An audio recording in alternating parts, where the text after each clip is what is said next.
L'e-commerce connaît une croissance forte et continue depuis plusieurs années partout dans le monde. La Belgique ne fait pas exception. En 2022, le commerce en ligne a augmenté de près de 25%, représentant 14,7 milliards d'euros. Cette croissance est une opportunité majeure à saisir pour nos entreprises. Le programme Digital Commerce de la stratégie numérique Digital Wallonia est là pour aider les entreprises régionales à saisir cette opportunité. L'objectif du programme est d'aider les commerçants, les TPE, les professions libérales, les acteurs du tourisme et de l'ORECA à réussir leur transition digitale tout en réduisant leur fracture numérique.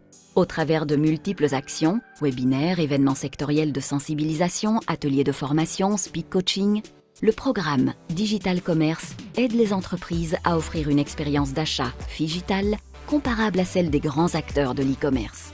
Digital Commerce se décline en 4 axes majeurs dont la sensibilisation et la formation des TPE en digital marketing, l'accélération de l'adoption de l'e-commerce grâce au diagnostic de maturité numérique DigiScore et aux aides financières liées au chèque entreprise. Depuis 2016, au total, ce sont pas moins de 8700 entreprises qui ont été sensibilisées et formées grâce à Digital Commerce. Plus d'informations sur digitalwallonia.be/commerce. Mesdames, Messieurs, bonsoir, soyez les bienvenus pour ce nouveau webinaire Digital Commerce. On est ravis de vous retrouver pour une nouvelle session. On vous avait laissé la fois dernière lors d'un webinaire intitulé, en tout cas dédié plutôt à l'IA, sur comment l'intelligence artificielle pouvait automatiser vos tâches. Et aujourd'hui, on va aller un pas encore plus loin dans l'intelligence artificielle. On va parler de comment récolter, mais surtout organiser le traitement de vos données grâce à l'intelligence artificielle. C'est le titre du webinaire de ce soir et on est bien évidemment très heureux de vous retrouver pour cette session. Session dans laquelle, comme d'habitude, vous avez un petit chat qui est à votre disposition. Bonsoir à Fanny, à Chris, à Pascal, à Tania, à Evelyne, à Félix, à Anne, à Hélène. Voilà, bonsoir à toutes et à tous, soyez bienvenus. N'hésitez pas à faire vivre ce chat, il est vraiment là pour ça, à partager vos pages, vos comptes, vos remarques. Enfin bref, on est vraiment assez attentif à ce qui se passe dans le chat. On vous distillera dedans quelques petits liens utiles aussi. Par contre, si vous avez des questions pour notre expert du soir, alors à ce moment-là, mettez-les dans la partie questions-réponses, donc la partie Q et R, le petit point d'interrogation dans la petite bulle. Pour nous, c'est plus facile, comme ça au moins on sait que c'est une question destinée à notre formateur et à laquelle vous avez envie que l'on réponde. Et puis, comme vous en avez peut-être l'habitude, on aime vous faire un petit peu participer lors de ce webinaire via des sondages et je viens d'en activer un ou plutôt deux en un dans la partie sondage. Donc, ce sont les petits histogrammes sondage slash quiz où on vous demande est-ce que vous avez des données de vos clients, déjà, c'est une première chose, et si oui, sous quel format. Donc, sur un format, un Excel, un Word, un carnet, un logiciel ou autre, dites-nous dans le chat ce que vous utilisez pour justement traiter les données de vos clients. Comme ça, nous, ça nous permet aussi d'avoir un petit point de vue sur ce que vous utilisez au quotidien. Donc, pendant que je vous laisse voter pour ce sondage, je vais accueillir notre expert du soir et notre expert intelligence artificielle, expert marketing digital. Bonsoir Jean-Philippe. Bonsoir Adrien, bonsoir à toutes et à tous. Assez sympa le chat. Je vois qu'il y a des gens qui se connaissent, qui se font bonjour. C'est très très sympa pour ce soir. Exactement. Tu les avais laissés, je l'ai dit lors d'un dernier webinaire justement sur l'intelligence artificielle, comment gagner du temps au quotidien, automatiser des tâches un peu rébarbatives. Et aujourd'hui, ils sont de retour pour aller un pas plus loin justement dans cette intelligence artificielle. Comme Jean-Philippe l'a dit, le chat, faites-le vivre. C'est super cool que vous soyez là pour le faire vivre et justement poser des questions au fur et à mesure. Nous, on les prend directement pour répondre au mieux à vos questions et qu'on colle avec le thème. Donc, n'hésitez vraiment pas à être interactif via ce chat et l'onglet questions, l'onglet sondage aussi, que je vais analyser pour toi, hein, Jean-Philippe, parce que ben, le but de ce webinaire, c'est de récolter des données et de les traiter. Ben, je vais en traiter déjà un petit peu pour toi. Alors, la question de savoir s'ils ont des données clients, ben, 74% quand même hein, nous disent que oui, les trois quarts d'entre eux. Alors, sous quel format? Ben, Excel, hein, 60% d'entre eux utilisent Excel. 46% un logiciel, on a du autre qui se dégage. Alors dans autre, j'ai vu passer Shopify, j'ai vu passer mon site internet, mes contacts Gmail, un GSM pour faire mes rappels de rendez-vous, Wix, donc partie site internet que je rapatrie dans Excel. On a quand même des gens old school avec un carnet, Jean-Philippe, à 14%, et une personne utilise Word. Donc voilà, on a un peu tous les cas de figure, donc tu vas pouvoir un peu balayer assez large ce soir, Jean-Philippe. Mais impeccable, parce qu'on a préparé pour vous vraiment, et j'ai trouvé, il y a très très peu hein, de webinaires qui vont parler de cette data pour les petites entreprises. Donc je pense que c'est vraiment assez unique ce qu'on va faire ce soir, Adrien. On va vous faire quelque chose qui va être très pragmatique, hein. Vous allez voir, je vais tout tester en direct. Ça va être du direct live, donc il y aura certainement des erreurs, on va certainement se tromper, mais c'est comme ça nous arrive dans la vie de tous les jours. On va vous montrer tous ces éléments-là. Je vais vous expliquer un peu hein, l'intelligence artificielle en quelques mots. Comment est-ce qu'on collecte la donnée des clients? Je suis super content qu'il y ait des gens avec un carnet, très content avec des gens avec un Excel, avec un Word, parce que tout ça, je vais vous montrer comment est-ce qu'on peut l'optimiser grâce à l'intelligence artificielle en direct. On va nettoyer aussi les données, c'est super important. On va les intégrer dans un CRM. On va voir ce que c'est un CRM, pourquoi utiliser un CRM. On va analyser, hein, vous êtes sur Wix, vous êtes sur Shopify, vous l'avez dit. On va analyser quelques données du site web, hein. Je vais vous montrer quelques données avec quelques outils pour analyser vos données du site web, pour pouvoir prendre des décisions. On va créer les personas clients grâce à l'intelligence artificielle parce qu'on va avoir de la donnée. Et on va regarder un peu comment analyser la concurrence et comment se positionner par rapport à la concurrence. Tout ça en 2 heures. Je vais essayer de le faire en un peu moins si on est super efficace.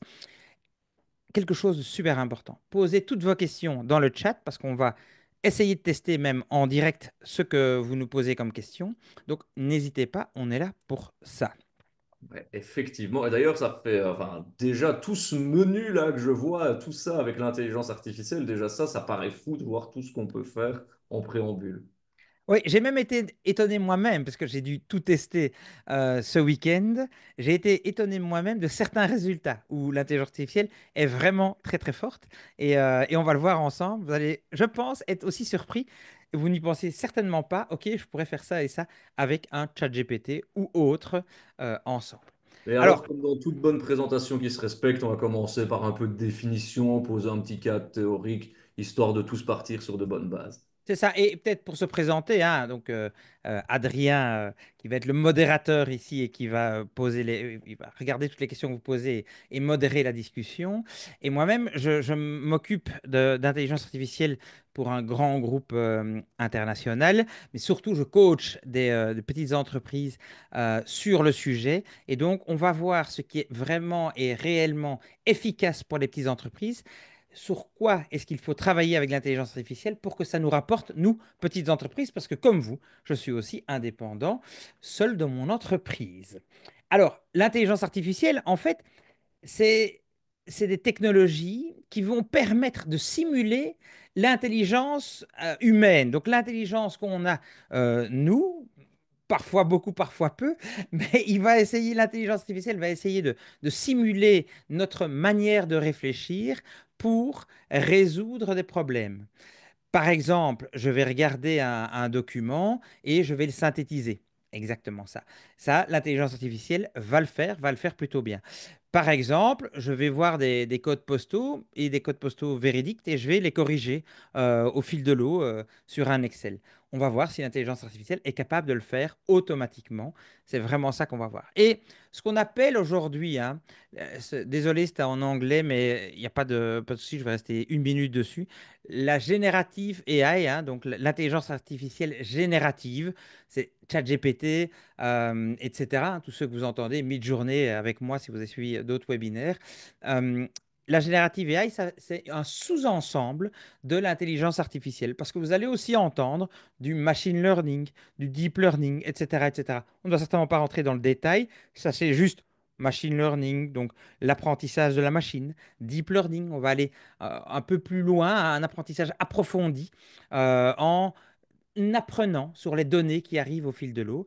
Et l'intelligence artificielle générative, c'est un petit sous-ensemble de cette intelligence artificielle globale qui est bien plus large.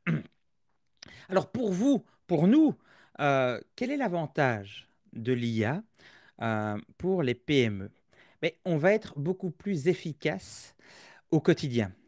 J'étais en train de coacher encore une société et j'ai expliqué ce que je vous ai expliqué il y a 15 jours. C'est par exemple qu'on pouvait enregistrer les réunions et avoir un compte rendu directement. La dame que je coachais l'a utilisé, m'a envoyé un mail direct. Elle m'a dit, c'est fantastique, mon compte rendu est arrivé juste après la fin de la réunion. Donc j'ai gagné 1 heure et demie, j'ai plus dû faire de compte rendu, il y avait la liste des actions, etc. Voilà, on est efficace au quotidien. Ok. On va être beaucoup plus précis parce que vous allez le voir aujourd'hui, grâce à l'intelligence artificielle, sur de la donnée, sur tous des éléments, par exemple de vente, etc., que vous allez, on va pouvoir se dire très rapidement, tiens, quels sont mes produits qui se vendent le mieux? À quelle personne est-ce que ça se vend le mieux? Qu'est-ce que je pourrais faire pour en vendre encore plus? Donc, éclairé. Et là-dedans, il y a la personnalisation, puisque je vais savoir ce que Adrien préfère, ce que Adrien fait sur mon site web, ce que Adrien achète chez moi en boutique parce que j'ai une carte de fidélité et je suis ses achats. Je vais pouvoir lui pousser de l'information, pousser un email, pousser un SMS, un WhatsApp pour dire, hé Adrien, viens cette semaine-ci, il y a le Black Friday en physique, viens dans mon magasin, tu vas voir, il y a des super promos pour toi. Donc tout ça, ça va être des réels avantages pour nous, PME, un gain de temps, plus de précision, on va être la personnalisation et en définitive, on va gagner en temps, donc on va réduire nos coûts. Et c'est ça qui va être important, c'est qu'on va avoir une vraie réduction de coûts. C'est là que l'intelligence artificielle va être efficace, surtout parce que comme on va automatiser des process, comme on va faire beaucoup de choses beaucoup plus rapidement, eh bien, on va gagner du temps pour se concentrer sur notre valeur ajoutée. C'est ça un peu l'avenir, ce qui se passe déjà aujourd'hui, mais l'avenir dans l'intelligence artificielle. Alors, aujourd'hui, on a décidé de parler de la gestion de données, hein. La gestion de données, c'est toutes les données qu'on peut avoir, nous, dans notre entreprise.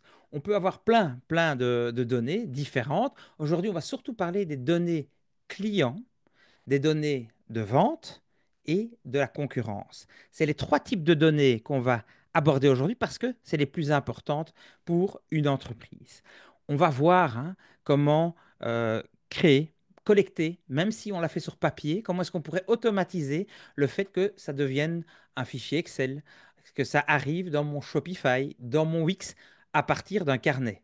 On va voir si on va être capable de le faire. Attention, ça va être assez chaud. Euh, la détection des modèles, des tendances, et ça je vais vous le montrer, les tendances par exemple sur les produits, sur les prix par rapport aux concurrents, pour se dire, bah, tiens, moi j'ai une boutique en ligne, je sais que les gens comparent en ligne, j'aimerais bien être un tout petit peu en dessous des prix de mes concurrents. On va voir comment le faire. Tout ça, c'est aujourd'hui soir. Adrien. Et effectivement, on va être très concret. On va voir comment faire du marketing, comment envoyer des emails de manière ciblée, comment gérer du stock et vous allez même pouvoir le faire par vous-même, hein. Je vais vous montrer d'autres exemples dans d'autres domaines. Vous allez voir, ah oui, tiens, mon stock, je pourrais peut-être le gérer comme ça. Avec le service client aussi, hein. Le service client, c'est aussi de la donnée, hein, parce que je vais appeler, un client va m'appeler pour me dire, tiens, où en est ma commande? Mais on connaît les données du client. Bah, tiens, cher Adrien, votre commande, elle va arriver demain, ne vous inquiétez pas, le transporteur l'a pris aujourd'hui en charge. Tous ces éléments-là vont permettre à l'entreprise d'être plus performante, donc de réduire ses coûts. Et derrière, le client va aussi être plus content parce qu'on va pouvoir lui répondre par rapport à ses inquiétudes. On va lui répondre de manière beaucoup plus efficace. Alors, la collecte de données. Qu'est-ce que c'est quand on vous a posé la question? La collecte de données. C'est par exemple, on est en boutique, on propose une carte de fidélité, hein. Il y a des grandes cartes de fidélité comme Join, etc., qui proposent de la fidélisation. Et on va inscrire. On va donner une carte de fidélité à Adrien, à Samuel, à, à Didier et on va lui dire, bah, tiens, voilà la carte de fidélité, je vais prendre tes informations. Donc on va noter le nom, prénom, adresse, téléphone en général et on va le noter dans un carnet où on va faire un double avec la carte de fidélité. En ligne, hein, vous m'avez dit, hein, vous êtes sur Shopify, vous êtes sur Wix, eh bien, vous allez faire un enregistrement. Moi, j'ai été voir, évidemment, hein, vous le savez, c'est un peu notre marque de fabrique. J'ai été voir vos sites web, j'ai été voir Lilibea Cosmétiques, et là, il faut remplir effectivement toutes des informations pour pouvoir créer un compte. J'ai été voir l'AES, expertise stratégique en marketing et en vente, hein, ils viennent nous suivre, c'est bien. Ben, il faut rentrer des données de contact hein, pour pouvoir les contacter. Et j'ai été voir OBIO Village, très sympa, hein, ils vendent pas mal de choses. Et là, de nouveau, on a toutes des coordonnées qu'on va remplir. Ces coordonnées arrivent dans notre back-office, hein, dans notre Shopify, dans notre Wix. Et puis, qu'est-ce qu'on en fait? Parce qu'on a de la donnée, mais il faut faire quelque chose parce que notre objectif à nous, commerçants, c'est quoi? C'est d'augmenter notre chiffre d'affaires. On a deux moyens d'augmenter notre chiffre d'affaires. Un, c'est d'augmenter le basket, hein, que le panier augmente, que ce soit en magasin ou en ligne. On fait augmenter le panier pour atteindre des valeurs plus importantes. Premier élément. Deuxième élément, la fréquence. Faire revenir plus souvent mes clients. Et pour les faire revenir, il faut communiquer. Il faut dire, hé Adrien, c'est Black Friday, je sais que tu adores les t-shirts, voilà un t-shirt qui va te plaire. Tu vois. Hé Adrien, tu portes des lunettes, super promo, deux verres achetés, un troisième gratuit, par exemple. Donc, tu vois, ces éléments-là, parce qu'on va connaître le client et on va lui communiquer, viens me voir. Et il y a un troisième quand même, il y a un troisième élément. J'ai dit qu'il n'y en avait que deux, mais il y a un troisième élément, mais c'est évidemment de trouver de nouveaux prospects et de faire venir mes prospects dans mon magasin physique ou en ligne. Donc d'attirer de nouveaux clients. Ce sont ces trois éléments-là qu'on va voir aujourd'hui. Attirer de nouveaux clients, faire revenir mes clients existants et augmenter mon panier. Grâce à la donnée, on va pouvoir atteindre ces objectifs. Et ça va nous permettre quoi? D'avoir un chiffre d'affaires plus important. Et d'ailleurs, Alors, on a un nouveau petit sondage parce que Jean-Philippe vous a mis un peu l'eau à la bouche justement avec tout ce qu'on pouvait faire. Donc, on va vous demander un peu quel type d'analyse de données serait le plus utile pour votre activité. Est-ce que c'est justement la prévision de vente, l'analyse des comportements clients hein, à travers des personas, l'analyse concurrentielle, il en a touché un mot aussi, ou autre hein. Dites-nous un petit peu dans le chat ce dont vous auriez envie finalement. Parce que, comme Pierre, il demandait, lui, si on peut créer ses propres cartes de fidélité, par exemple. Jean-Philippe, toi qui bah, parlais de fidélité. bien sûr, il y a plusieurs choix. Soit effectivement, on fait partie d'un groupement, hein, et je cite, parce que je les avais déjà entendus, des sociétés comme Join, etc., qui proposent en fait une carte de fidélité, tout un processus déjà fait qui va envoyer les emails vers les clients et compagnie. Mais on peut très bien avoir son propre programme de fidélité. Si c'est 100% en ligne, on peut créer des cartes de fidélité en ligne, hein. Un Shopify le fait notamment. WooCommerce le fait aussi. Et au fur et à mesure que les gens vont acheter chez nous, eh bien, ils vont avoir, par exemple, des points qui vont s'accumuler. Et ils vont pouvoir après échanger ces points contre une partie du prix d'une course qu'ils font chez vous. Ou bien, vous allez pouvoir faire aussi des timbres en disant, bah, écoutez, au bout de 10, vous avez un sandwich gratuit. C'est typiquement une carte de fidélité. Et là, vous pouvez la faire soit physiquement, hein, vous créez une carte physique avec des cases et on va tamponner. Mais aujourd'hui, on est dans un webinaire digital, donc je vais vous dire, faites-le plutôt digitalement, demandez l'email de la personne, ses coordonnées, et on va faire un petit processus. Dès qu'il va venir, la personne va pouvoir scanner, par exemple, un QR code, et on va ajouter un timbre sur sa carte de fidélité. Au bout de 10, ça va sonner, et il aura son sandwich gratuit. Donc voilà, Pierre, ça répond, je pense, largement à votre question. Alors, je mets fin au sondage et je te partage les résultats. Les trois quarts d'entre eux ont quand même envie d'analyser les comportements des clients avec toutes ces données, 60% de l'analyse concurrentielle, 38% de la prévision des ventes. Et alors, dans le chat, comme tu peux le voir, on nous dit analyser ce qui est tendance pour adapter l'offre. Egide nous dit une liste décroissante des clients qui rapportent le plus. Et Evelyne nous dit savoir quelle distance les clients sont susceptibles de faire pour venir dans mon commerce. Tandis qu'on a Franco dans l'onglet questions, alors ça aurait dû aller dans le chat, axe de vente et de communication vers les clients potentiels. Donc voilà, euh, Alors, les envies, Jean-Philippe, de notre public. écoutez bien ce qu'a dit Sylvia. Sylvia a dit analyser ce qui est tendance pour adapter l'offre. Super important. Pourquoi? Aujourd'hui, quand je coach beaucoup de personnes qui vendent, ils restent dans le même secteur. Et aujourd'hui, avec la digitalisation, la force qu'on a, c'est d'aller chercher des produits qu'on va aller sourcer, hein. Donc, c'est vraiment, ça s'appelle le sourcing. Donc, d'aller produire des produits qui sont tendances et les ajouter à notre boutique parce qu'on a une visibilité, par exemple, locale ou on a une bonne visibilité plus en Belgique ou peut-être à l'international. Et on est en capacité, si on est un peu les premiers à vendre ce type de produit, eh bien, à avoir des quantités qui s'écoulent assez importantes.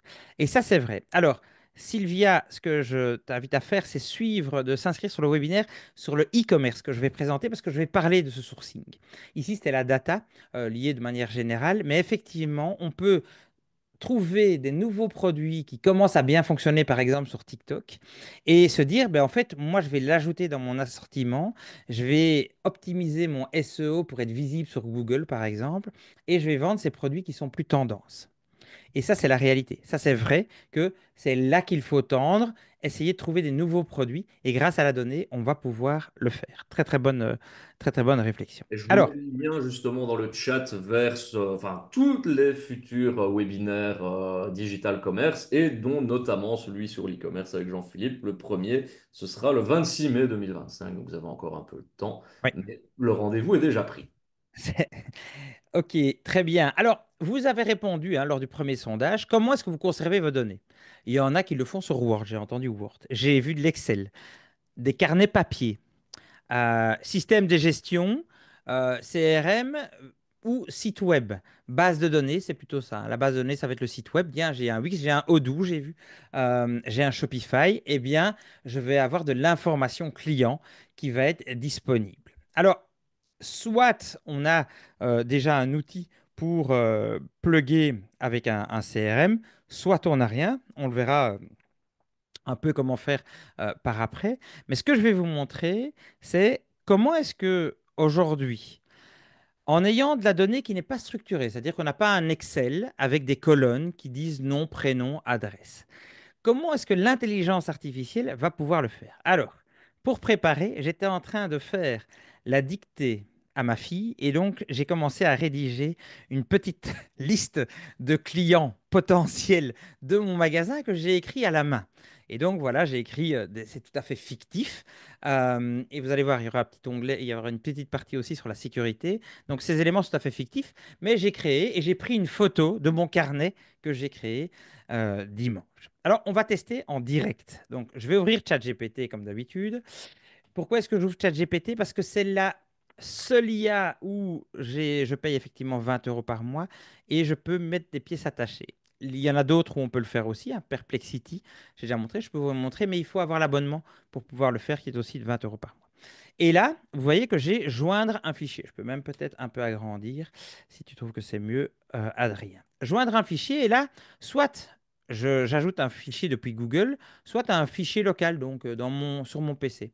Là, j'ai téléchargé ma photo, et donc je vais aller chercher ma photo de mon carnet avec mes noms. Et vous voyez que là, il est en train de télécharger la photo. Et donc, là, je vais commencer à lui parler à ChatGPT. Je vais lui dire agis comme un spécialiste des bases de données, lis le fichier ci-joint et on va lui dire crée-moi une grille avec le nom, prénom, prénom, adresse et email de chaque client. C'est parti. Je le Et fais donc, en live. On va voir un peu comment ça va se passer. Regardez au-dessus. Il y a bien la photo simplement de mon carnet. Et j'ai pris une simple photo avec mon GSM. Ok. On voit d'ailleurs ma main avec son ombre. Ah, je vais essayer d'extraire. Donc, il va rencontrer des problèmes, hein, on va voir un peu. Il va essayer d'autres méthodes. Vous voyez que je vous disais que l'intelligence artificielle va essayer de mimiquer le raisonnement humain. Et c'est vraiment ça qu'il essaye de faire. Il essaye de... il a pas réussi à le faire. Il va essayer une autre méthode. Pourriez-vous On partager avait votre dit hein, que ce serait les aléas du direct et qui pataugeraient. aléa Vous du direct? inquiétez pas, dans les slides, en tout cas, vous avez dans les captures d'écran de Jean-Philippe qui avait fait ça comme un bon élève bien à l'avance, bien évidemment, et où ça fonctionne. Mais donc, il ne faut pas hésiter à recommencer comme Jean-Philippe le fait, et surtout à lui parler de manière comme tu l'as fait, hein, Jean-Philippe, le fameux RCT, donc rôle, contexte et tâche, hein. Il y a une manière de parler à l'intelligence artificielle. Oui, exactement. On a donné notamment un webinaire là-dessus. Voilà, mais tu vois, je lui ai dit non. Analyse le fichier, lis et crée-moi une grille. Il est en train d'analyser. Sinon, j'irai évidemment chercher puisque je l'ai évidemment réalisé avant. Et c'est étonnant. En fonction du moment, de la journée ou la manière dont je lui parle, il va arriver à réaliser la tâche que je lui demande ou pas. Et voilà, là, je suis assez content. Regarde, depuis ma fiche, mon document, et je ne suis pas un grand, grand écrivain, la qualité de mon écriture n'est pas exceptionnelle. Il te l'a fait remarquer, hein, d'ailleurs, il t'a dit. Et donc ici, il a créé un fichier en disant Alice Dupont, 12 rue du Lierre à 5000 Namur, et il m'a mis gphbloro@gmail.com. Il était très bon alors sur mon email de temps en temps, c'est mon email que j'ai mis à chaque fois, comme ça je ne prends pas mais il m'a créé un fichier, une grille. Pour le moment, c'est une grille qui m'a créé, et c'est plutôt pas mal. Donc j'ai dû lui faire recommencer, mais regardez ce qu'il a déjà créé à partir d'un fichier. Ça, c'est plutôt bien. Et je vais lui dire maintenant, OK, crée-moi un fichier Excel, XLS. C'est bien. J'aurais pu lui dire, corrige-moi ça et ça, mais je ne vais pas encore le faire maintenant. Je vous le montrerai juste après. Je vais regarder s'il y a des erreurs, parce que souvent j'essaie de mettre des erreurs dans mes fichiers pour qu'il puisse le corriger après. Et j'ai vu qu'il y avait des erreurs, donc c'est bien. Donc voilà, il m'a créé un Excel, et donc je vais pouvoir cliquer et avoir un Excel. Mais vous voyez déjà la force de l'intelligence artificielle sur ce premier cas d'analyse de données. Je vais en faire un deuxième. Regarde ici, j'ai créé une liste. Et ça, c'est une liste Word, hein, parce que vous voyez que rien n'est dans les colonnes. Donc, il n'y a pas des colonnes, tout est sur une ligne. Donc, j'ai créé une liste de clients avec le nom, prénom, adresse, téléphone et date de naissance. Euh, Ce que je vais faire, je vais lui demander maintenant une nouvelle idée, puisque vous m'avez dit que vous travaillez sur Excel et sur Word. C'est exactement ça que vous allez pouvoir faire. Si vous voulez restructurer votre donnée, on va créer un nouveau chat. Je vais lier le document. Là, je vais le lier à partir de mon Google Drive. Vous pouvez l'uploader aussi, hein, c'est la même chose. Mais comme je l'ai créé dans le Drive, je vais faire exactement comme ça. Comme ça, je vous montre deux cas pratiques. Ça s'appelle liste de clients. OK? Donc, j'ai dans mon Drive la liste de clients. Voilà. Et maintenant, ici, je vais lui dire, OK, on voit que dans ma liste de clients, la date de naissance, ce sont les 1, 2, 3, 4, 5, 6, 7, 8 derniers chiffres partout. Et ce que je vais faire, c'est que je vais lui dire déjà de séparer cette date de naissance. Donc, agis comme un spécialiste des bases de données. Sépare les 8 derniers chiffres de la date de naissance et mets-les dans une colonne séparée. C'est parti. Alors, c'est pas grave. En général, quand c'est sur le drive, il ne va pas montrer l'image. Il n'arrive pas à le faire. Et donc voilà. Le fichier contient des données non structurées avec toutes les informations. Il m'a déjà dit que c'était nom, adresse, téléphone, date de naissance. Dans une seule colonne, je vais extraire les 8 derniers chiffres de la date de naissance et les placer dans une colonne distincte. Regarde ce qu'il a fait. Effectivement, il m'a mis la date de naissance à chaque fois, hein, donc il faut les 8 derniers chiffres, là, c'est rien du tout. Mais regarde dans la colonne B, enfin la colonne ouais, B, ce qu'il a mis. Il m'a mis chaque fois, il m'a séparé la date de naissance. Super. Donc maintenant, je vais lui dire, OK, très bien. Euh, Maintenant, tu sépares le nom, le prénom, l'adresse et le numéro de téléphone. On va voir s'il va faire tout ça. Mais alors, on serait arrivé à une certaine qualité, puisque d'une donnée qui n'est pas structurée, puisqu'il n'y avait pas, hein, je vais revenir sur mon document, il n'y a aucune colonne, tout est sur une ligne, et il n'y a pas de séparateur. Il y a des blancs partout, mais il n'y a pas des virgules pour séparer, etc. Donc, c'est assez compliqué à gérer. Je pourrais le faire à la main. Avant, qu'est-ce que je faisais? Ben, je prenais Marie Dupont. Je prenais la date de naissance. Ici, je faisais CTRL-C et j'allais la mettre ici, CTRL-V.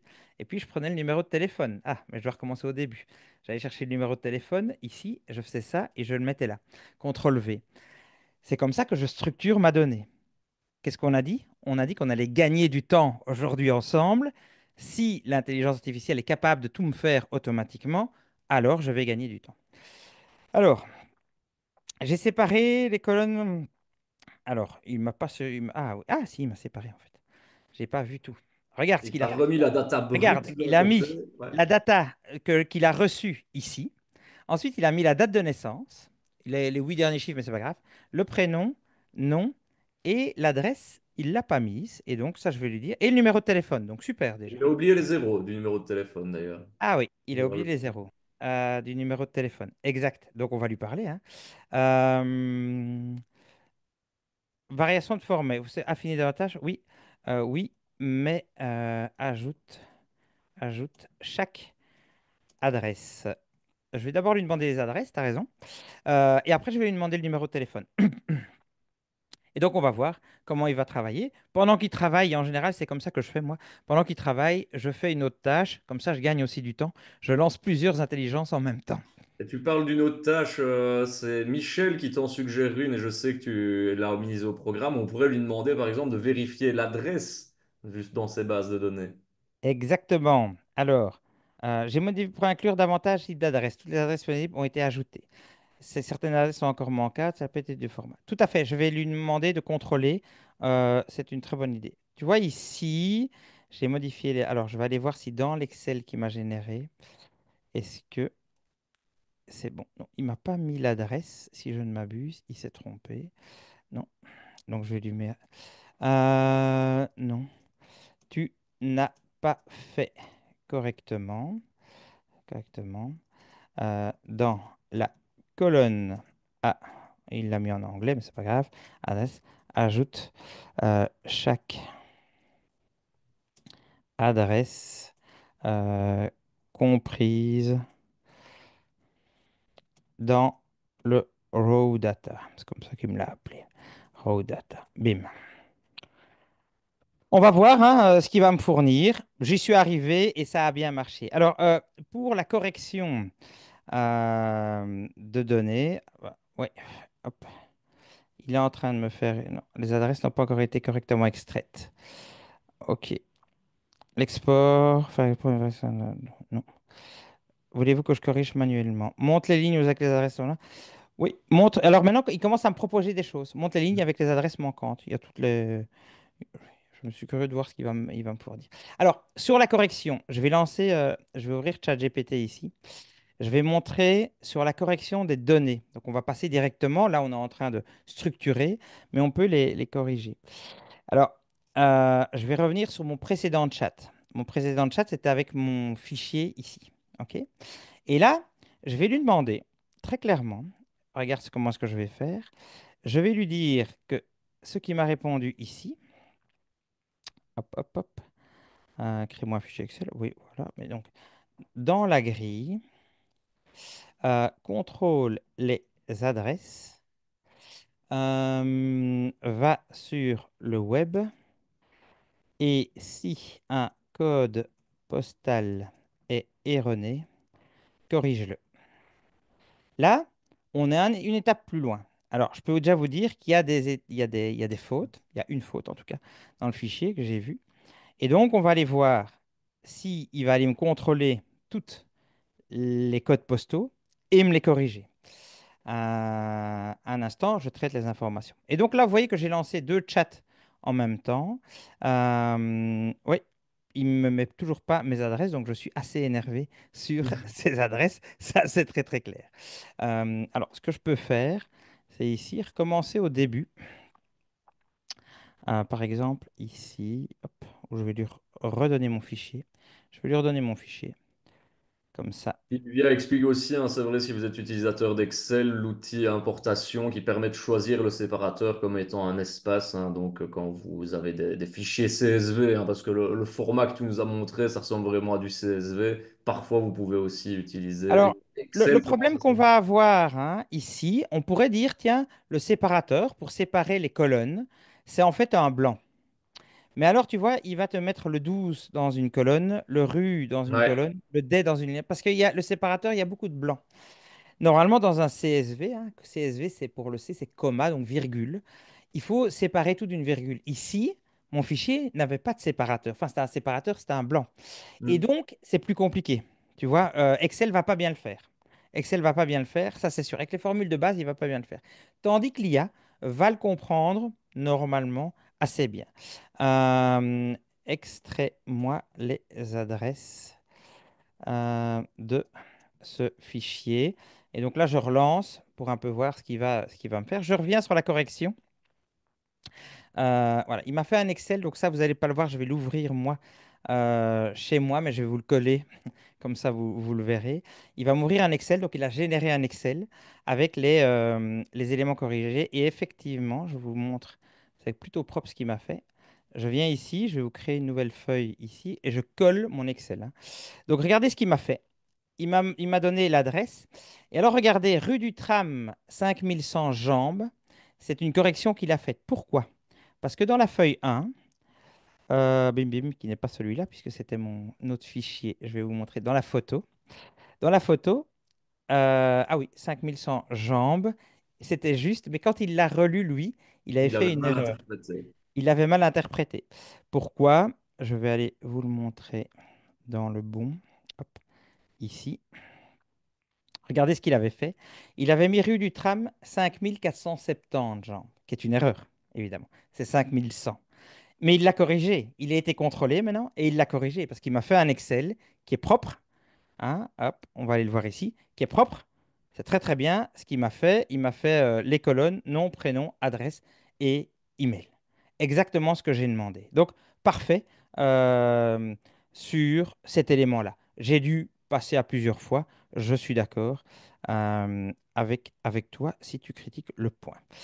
Il n'arrive pas, alors qu'il me l'a fait. Donc, je vous montrerai. Hein, dès que j'ai 2 minutes, je vais vite aller rechercher où j'ai fait le séparateur. Voilà, ici, séparateur des données. J'avais fait la séparation des adresses. Regarde, Jean Lambert, avenue des... Bon, il l'avait fait plus ou moins, pas top top, mais c'est vrai que donc, sur certains éléments, il n'y arrive pas. Donc, je devrais prompter un peu mieux parce qu'il me l'a séparé un peu plus et il n'a pas été super bon même dans mes tests. Donc, il est encore limité, mais il parvient à nous aider quand même. Tu vois, d'une image, on arrive à un Excel. Ok. Là, de l'image, je suis arrivé à l'Excel. Et l'Excel est correct, tandis que celui-ci, tu regardes, qu'il y a toujours une erreur. Il est 5400.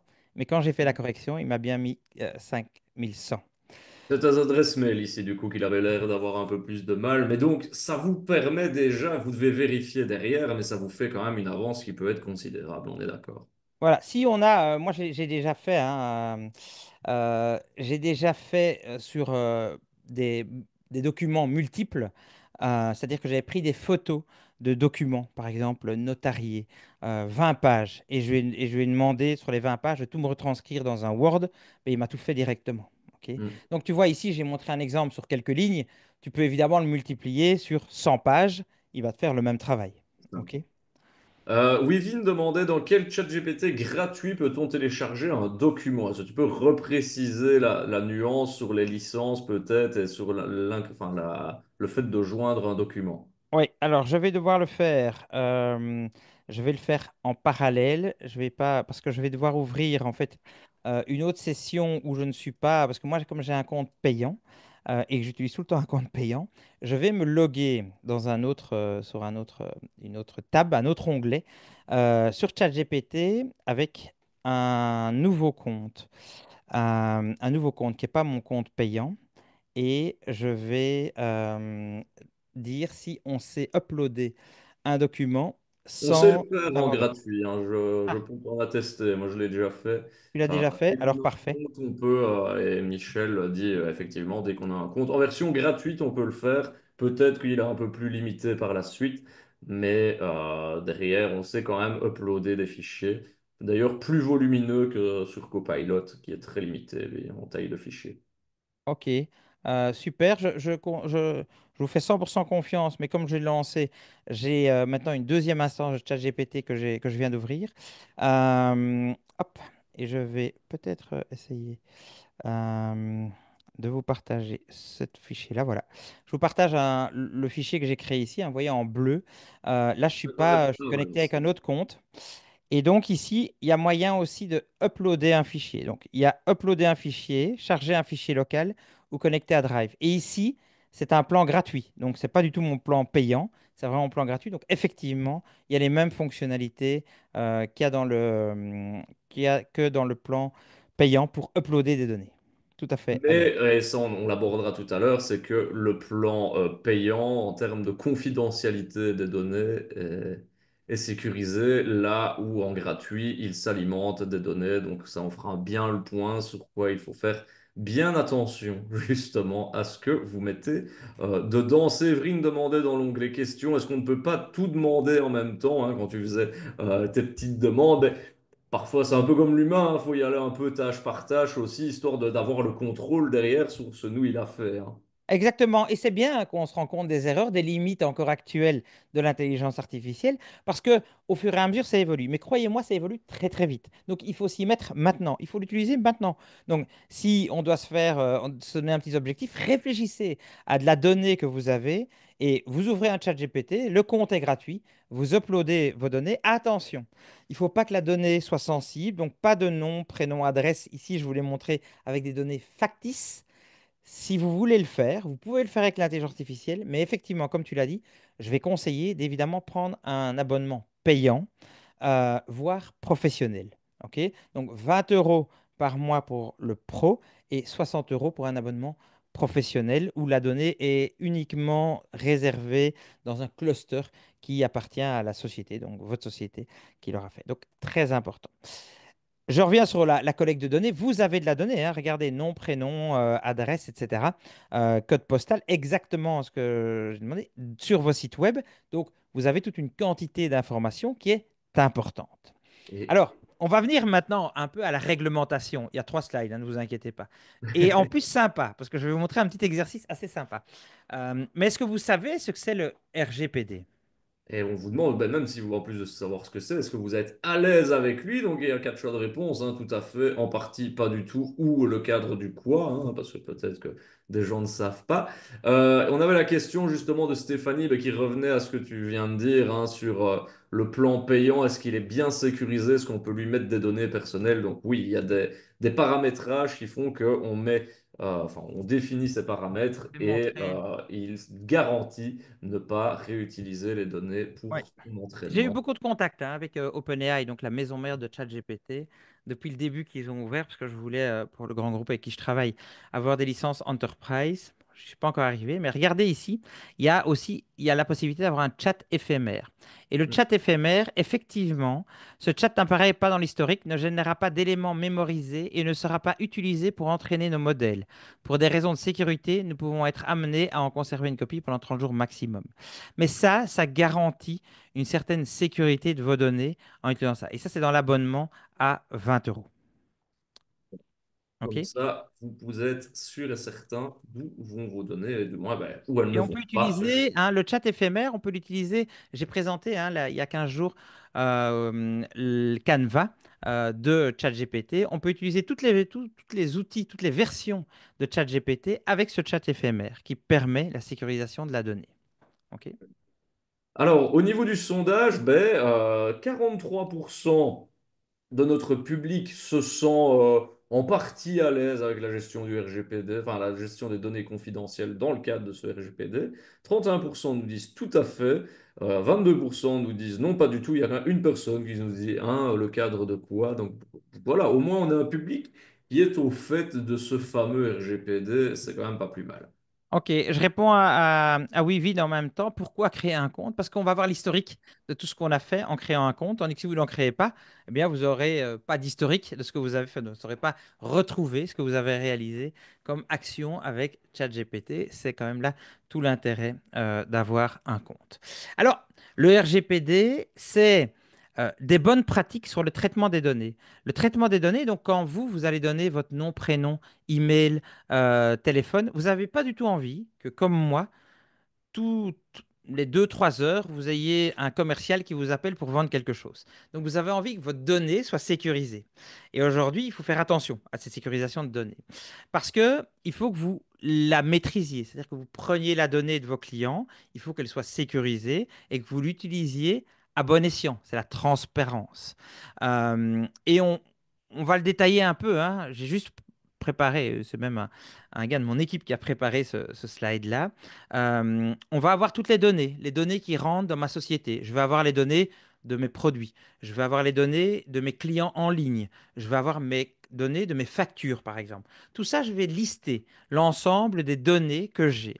Je vais pouvoir, ici dans la transparence, pouvoir donner à mes clients la possibilité, ou c'est peut-être même dans les moyens d'action ici, hein, de supprimer leur compte, d'effacer toute la donnée qui est chez moi. Et ça, vous devez le permettre vous devez le permettre à vos clients de pouvoir le faire.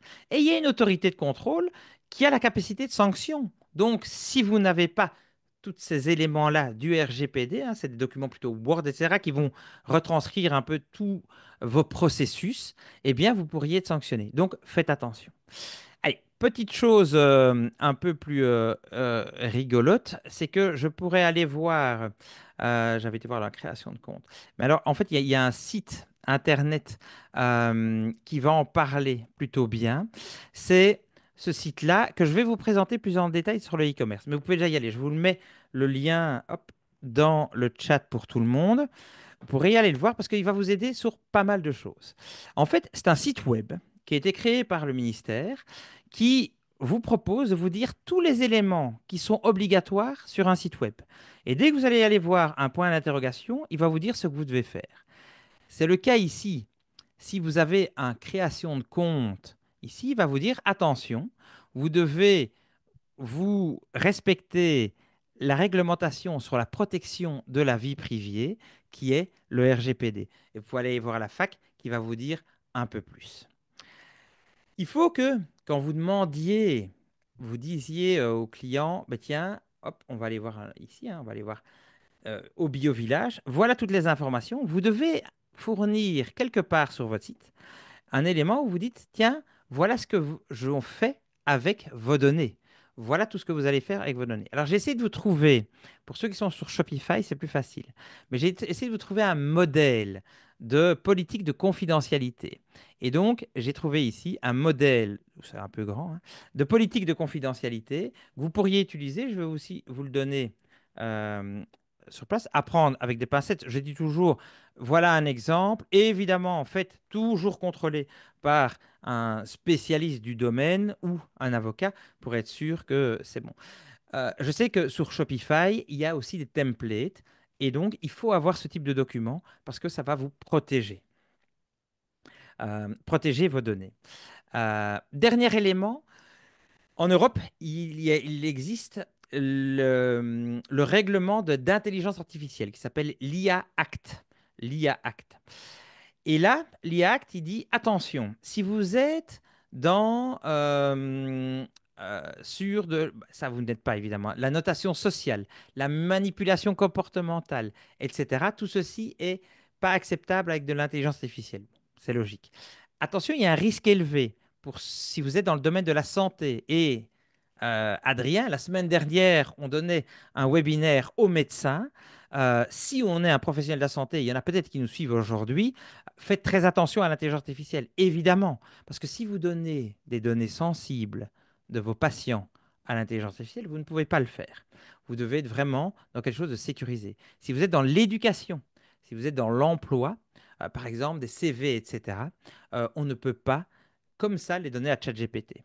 Il faut respecter un certain processus pour être sûr que on ne fait pas des erreurs et on ne va pas donner de la donnée à l'intelligence artificielle qui potentiellement pourrait être utilisée, potentiellement. Et donc, il y a un lien entre ce règlement d'intelligence artificielle et le RGPD. Ces deux éléments vont permettre, vont tenter de euh, protéger le consommateur par rapport à sa donnée. Et c'est important, quand vous êtes aussi consommateur, vous attendez que votre donnée soit protégée. Faites-le aussi avec vos clients. Voilà quelques éléments efficaces. Alors, le nettoyage de données, on a commencé déjà à en voir une première partie, hein, mais on a vu que pour nettoyer, par exemple, les codes postaux, eh bien, ChatGPT l'a réalisé. Il a réussi à me nettoyer mes codes postaux. Je vais revenir sur mon Excel hein, qui m'a fait ici. À chaque fois, il y a l'adresse avec le numéro, la rue, le code postal et l'adresse. Et c'est toutes des adresses que je connais. Et donc, tout est juste. Tout est effectivement juste. Ce qui est plutôt pas mal. Euh, L'efficacité, parce que on va aussi, et alors, parce qu'on va pouvoir le faire sur un traitement de beaucoup de lignes. Pour information, j'ai réussi à créer à traiter avec ChatGPT et Excel un tableau de 60 000 lignes.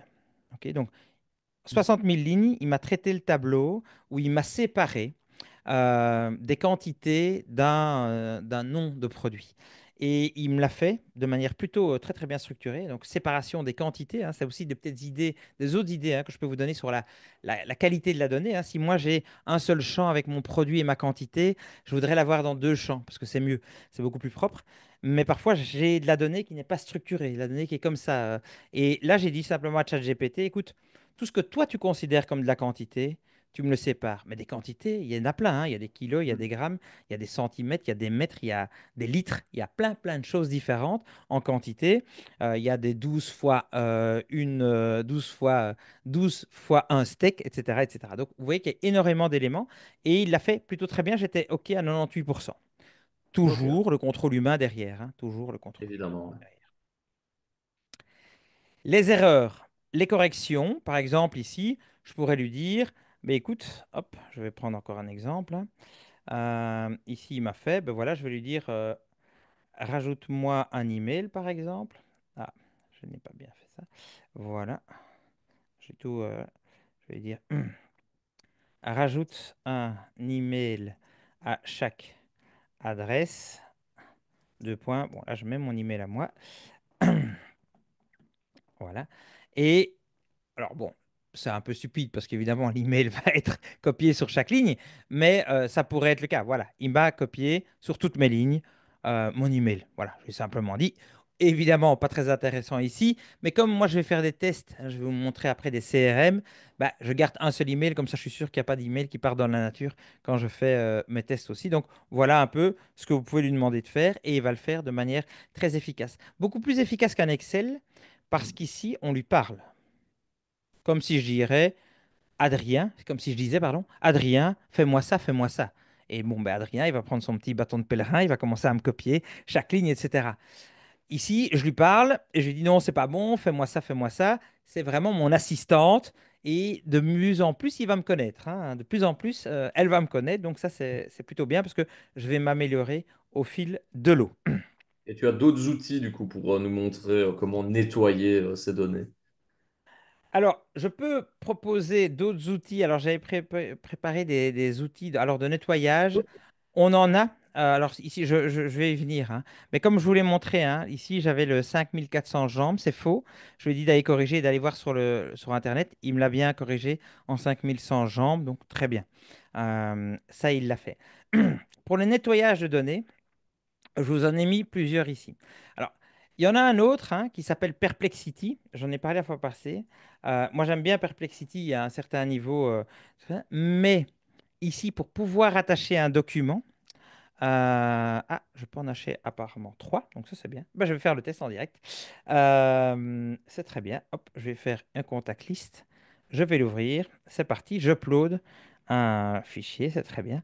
Euh, et là, je vais lui demander de structure ma donnée comme un spécialiste des bases de données, sépare chaque information dans une colonne. Eh bien, écoute, Perplexity, voilà. Regarde, Perplexity, plutôt bien, hein, tu vois que il m'a chaque fois séparé l'ensemble des informations comme demandé. OK. Je pourrais lui dire, bon, il y a pas d'erreur ici, hein, donc, mais je ne vais pas savoir réécrire dessus. Mais ça, c'est plutôt bien.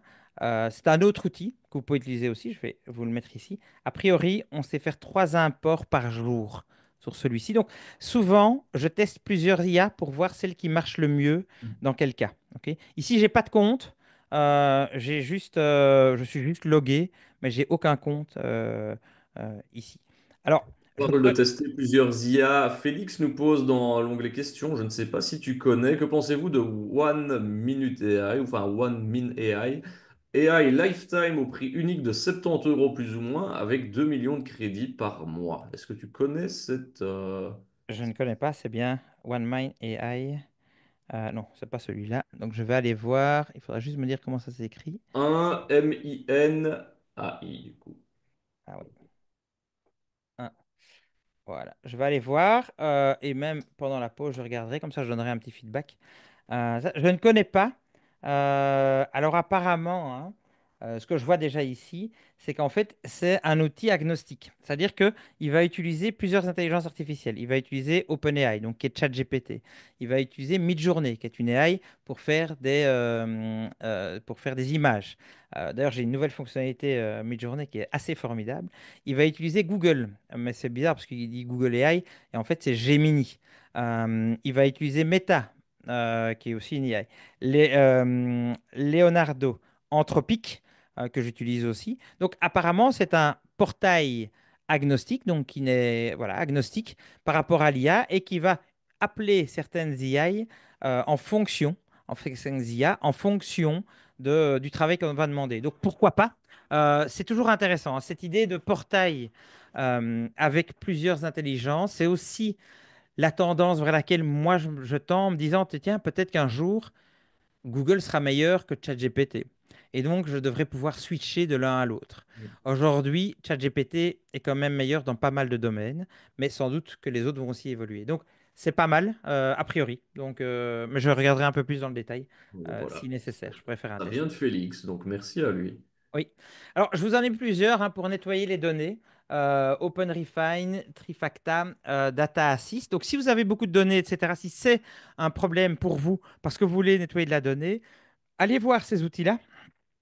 Hein, celui-ci, par exemple, le premier est open source, donc gratuit pour traiter la donnée, hein, OpenRefine. Donc, n'hésitez pas à aller le voir et aller le tester.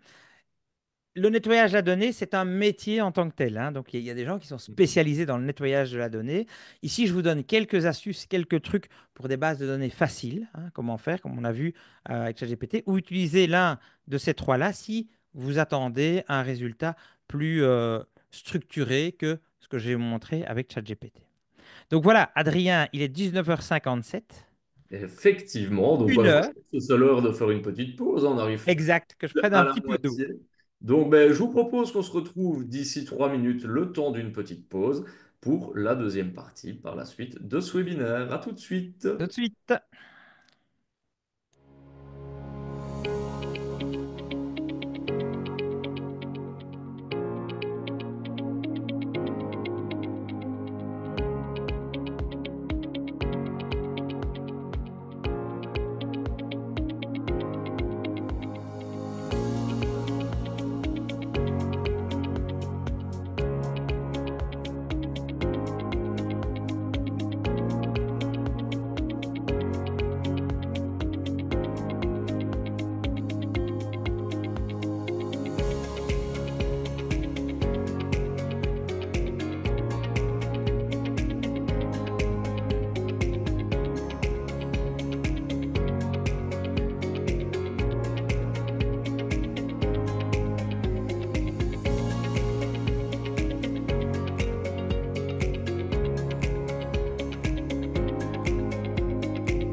Et nous voilà de retour pour la deuxième partie de ce webinaire consacré justement à la data et le traitement de celle-ci grâce à l'intelligence artificielle. On a eu plein de remarques lors de cette première partie. J'espère que vous serez tout autant au taquet pour la deuxième.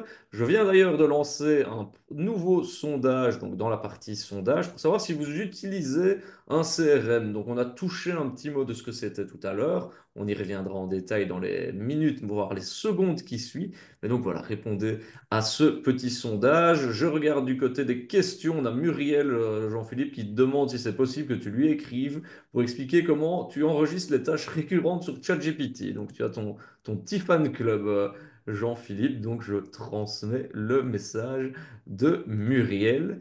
Euh, et donc, bah, les résultats, ils sont épars hein, pour le sondage. Beaucoup de non à 42%.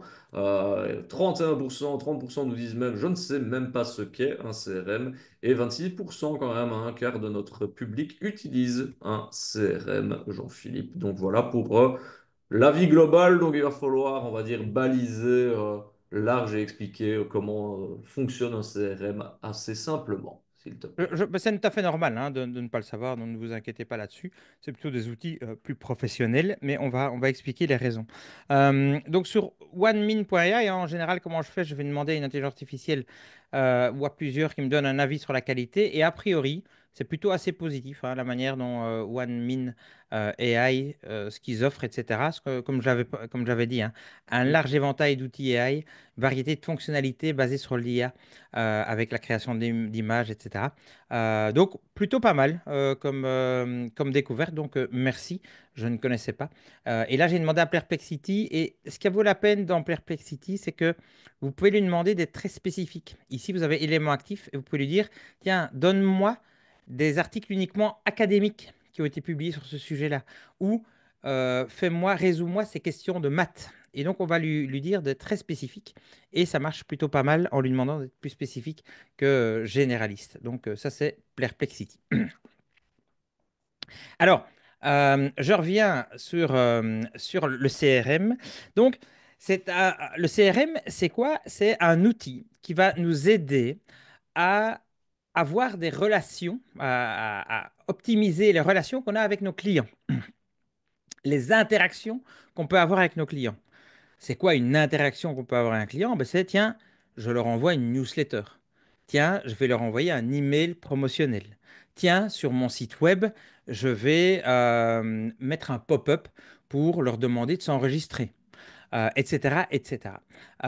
Et donc, le CRM va vraiment faire la relation entre le client et mon business pour optimiser mon business. C'est-à-dire que à certains moments, je vais lancer des emails vers une certaine cible, vers un certain persona, parce que ce type de personne, de client, va être plus susceptible d'acheter à ce moment-là. Ou quelqu'un qui achète en général tous les mois, et là je vois que pendant 2 mois il n'a pas acheté, eh bien je vais le relancer en lui faisant une promo en disant attention, Adrien, on t'aime bien, reviens parmi nous. Si jamais tu n'es plus venu, on t'a plus vu depuis 2 mois, regarde une promo rien que pour toi. Pour faire hein, ce que je vous ai dit au tout début, les 3 éléments, faire venir des prospects, transformer des prospects en clients, hein, augmenter la fréquence, donc dire à Adrien, et reviens parce que j'ai besoin que tu viennes chez moi. Et le troisième élément, augmenter le panier moyen. C'est à ça que sert un CRM et on va voir quelques exemples. Dans les CRM, le plus connu c'est HubSpot. C'est gratuit pour les fonctionnalités de base. Donc, si on veut l'utiliser de manière basique, on va le voir. On va pouvoir l'utiliser et il va fonctionner. On va pouvoir importer les données qu'on a créées grâce à ma photo et puis nettoyées par ChatGPT. Je vais maintenant les importer dans un CRM. Donc là, Adrien, tu vois, on fait un peu toute l'histoire où je crée j'ai ma donnée qui n'est pas structurée, je demande à l'intelligence artificielle de me la structurer et je vais l'uploader dans un CRM. Ça, c'est HubSpot. Un deuxième, c'est Zoho CRM. Euh, j'ai utilisé les deux. Je préfère a priori HubSpot, le premier, dans ce que moi j'ai utilisé. Pour mes services à moi, je préférais la manière dont HubSpot était présenté. Mais c'est purement subjectif parce que je vous inviterai à tester les deux. Si vous utilisez d'autres CRM, dites-le aussi dans le chat pour qu'on en apprenne un peu plus. Le troisième, c'est Pipedrive. Alors, de plus en plus, je vois cet outil arriver. Il est payant, mais c'est assez intéressant parce que il est de plus en plus, et même par les intelligences artificielles, quand je fais des recherches, il le remonte en avant. Donc, ça veut dire que c'est un outil qui est plutôt bien utilisé. Dans les grosses sociétés hein, avec lesquelles moi je travaille, on est plutôt sur du Salesforce, etc. Odoo a aussi des capacités de CRM, hein, puisque j'ai vu quelqu'un utiliser Odoo. Alors je vois OnlyOffice que Félix nous dit. Voilà, ouais. Possibilité dans Odoo, je préfère, je présente, je, je suppose que Résume c'est bien, oui. OOO. Alors, Bon, Freddy. l'importation des données. Et donc, vous allez voir que, de nouveau, ce qu'on a vu pendant la première heure est primordial. D'abord, on va préparer les données. Est-ce que toutes les données sont là? Est-ce qu'elles sont... Il n'y a pas de doublons. Et ça, dans le nettoyage, je pourrais lui dire, évidemment. Hein, si je reprends mon Excel ici, je vais lui dire contrôle s'il n'y a pas de doublons. Donc, vous voyez ce que c'est des doublons, c'est des lignes qui sont identiques. Et donc, c'est stupide parce qu'on va avoir deux fois Adrien dans notre base de données alors qu'on ne veut l'avoir qu'une fois. Donc, on va lui demander de contrôler. On verra ce qu'il nous donne. Voilà. Il n'y a pas de doublon dans votre donnée. Voilà, il n'y a pas de doublon. Et c'est vrai que dans ces documents que je lui ai donnés, il n'y avait pas de doublon. Donc, il a raison. Si j'ai un fichier plus grand, que je ne vais pas le contrôler moi-même, je lui demande et il va me retirer les doublons. Après, Excel le fait aussi facilement, hein, ça, la suppression des doublons. Le choix d'importation. Suivant, c'est un CSV, ce que tu as dit tout à l'heure. Hein, donc, c'est Ouais. comma separated value. Donc, les valeurs sont séparées par une virgule. Donc, c'est plus comme un Word hein, ou un Excel. En général, c'est ça. Ou bien, on peut se plugger. Et là, j'arrive avec Shopify, par exemple. Regardez, dans Shopify, ils ont tout un outil, ils ont un blog hein, où ils expliquent quel est le meilleur CRM pour eux et HubSpot est premier. Salesforce, mais trop gros pour nous, hein, petite entreprise. Et en deux, en trois, vous avez Zoho. Donc, ce que je vous dis là, c'est vraiment les tendances d'aujourd'hui. OK? Et évidemment, il y a la possibilité, quand on a un Wix, quand on a un Shopify, de les plugger directement au CRM. Je vais pouvoir vous le montrer. Je vais vous montrer HubSpot, par exemple. Donc, HubSpot, il se présente comme ça. Donc, c'est une interface, bon, voilà, HubSpot. Et ici, sur la gauche, vous avez un menu. Et donc, par exemple, j'ai dans mon menu, un CRM, j'ai les contacts. Donc, tous mes contacts. Et donc là, et vous allez voir que l'intelligence artificielle, elle est de plus en plus partout. Vous allez bien le voir. Là, j'ai fait quelques essais, j'ai commencé à uploader quelques éléments. Bon, voilà, sans plus. Mais vous voyez qu'ici, je pourrais importer. Et là, je peux importer, je clique sur importer. Et là, je pourrais faire soit une synchronisation parce que je suis sur Shopify ou quoi, soit un import. Ici, je n'ai rien, j'ai juste un Excel. Donc, je vais dire, tiens, je veux importer. Importer un fichier depuis mon ordinateur ou bien une liste de désabonnements. Ah bah oui, toutes ces personnes-là ne veulent plus recevoir d'email. Donc, je peux aussi uploader tous les gens qui m'ont dit, moi, je ne veux plus être targeté. Ou un import du passé que je vais répéter. Mais par exemple, je pourrais prendre je vais faire un Excel et je vais hop, reprendre un import en cours. Voilà, ce sont des contacts. Donc, j'ai été chercher mon fichier et je vais faire suivant. Hop, je vais chercher mon fichier Excel, liste de clients corrigés, par exemple, hein, que j'ai nommé liste corrigée, et je vais l'uploader. Voilà, j'ai simplement uploadé euh, et je fais suivant.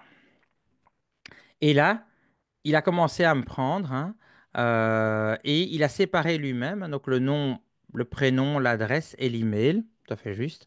Il m'a mis chaque fois les valeurs. Il va certainement dire, donc, créer une liste de contacts à partir de cet import. Oui, crée-moi tous les contacts et je confirme que tous ces contacts s'attendent à recevoir de mes nouvelles puisque je leur ai fait signer, oui, je veux recevoir, je suis d'accord de recevoir des éléments marketing de la part de l'entreprise. Et donc voilà, il est en cours de traitement et il va me prévenir une fois qu'il a importé mes fichiers. Et donc là, je vais avoir une liste de clients. C'est comme ça que se passe l'import. Voilà, j'ai 8 personnes, 3 enregistrements, un enregistrement mis à jour. Apparemment, il y en a un qui existait déjà dans les tests que moi j'ai fait en préparant ce webinaire. Donc, vous voyez que ce n'est pas super compliqué. On est dans un outil où on va pouvoir aller euh, prendre son fichier Excel, l'uploader et créer la liste de nos clients, simplement comme ça. Ça, c'est le premier élément. Vous allez pouvoir le personnaliser. Ah oui, j'ai oublié de dire, évidemment, toutes les images que vous voyez dans cette présentation ont été faites grâce à l'IA. Alors, on va Personne n'a relevé les 6 doigts de tout à l'heure, hein, je te ça c'est rassure. très bien, ça c'est très bien. C'était un petit piège, il n'y a personne qui l'a vu, c'est très très bien. Parfois il y a des petites erreurs, c'est pour ça que l'humain est encore là et qu'on on challenge aussi l'intelligence artificielle. Donc, vous voyez, vous pouvez l'intégrer avec d'autres outils, comme j'ai dit. Par exemple, votre email. Et effectivement, quand je vais aller voir HubSpot, ici, je vais pouvoir aller voir, par exemple, espace de travail, hein, prospection. Et là, je vais, par exemple, envoyer des emails vers des prospects, donc des clients qui ne sont pas encore clients chez moi, donc des gens qui sont intéressés par mes formations. OK, ben alors là, je vais pouvoir connecter à mon Gmail. Et donc, c'est mon Gmail professionnel, hein, ça s'appelle digitalite.ai. Ça, c'est mon site, enfin mon URL, j'ai même pas de site, mon URL. Et donc, ils vont recevoir tous mes mails depuis cette adresse-là. Intéressant, tu vois, je peux connecter mon Gmail ou un autre outil.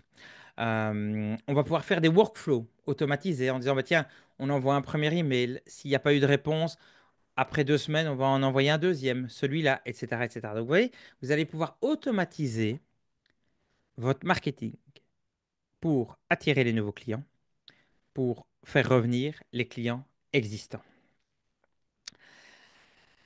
Alors, c'était une partie liée à HubSpot, mais je vais quand même aller un pas plus loin avec vous. Je vais par exemple aller dans marketing. Et donc, tu vois, j'ai uploadé, on est d'accord, Adrien, j'ai uploadé mon fichier qui avait été nettoyé par ChatGPT. Mes Mhm. contacts sont maintenant dans HubSpot. J'ai lié mon Gmail avec HubSpot. Donc, les emails vont partir depuis mon email.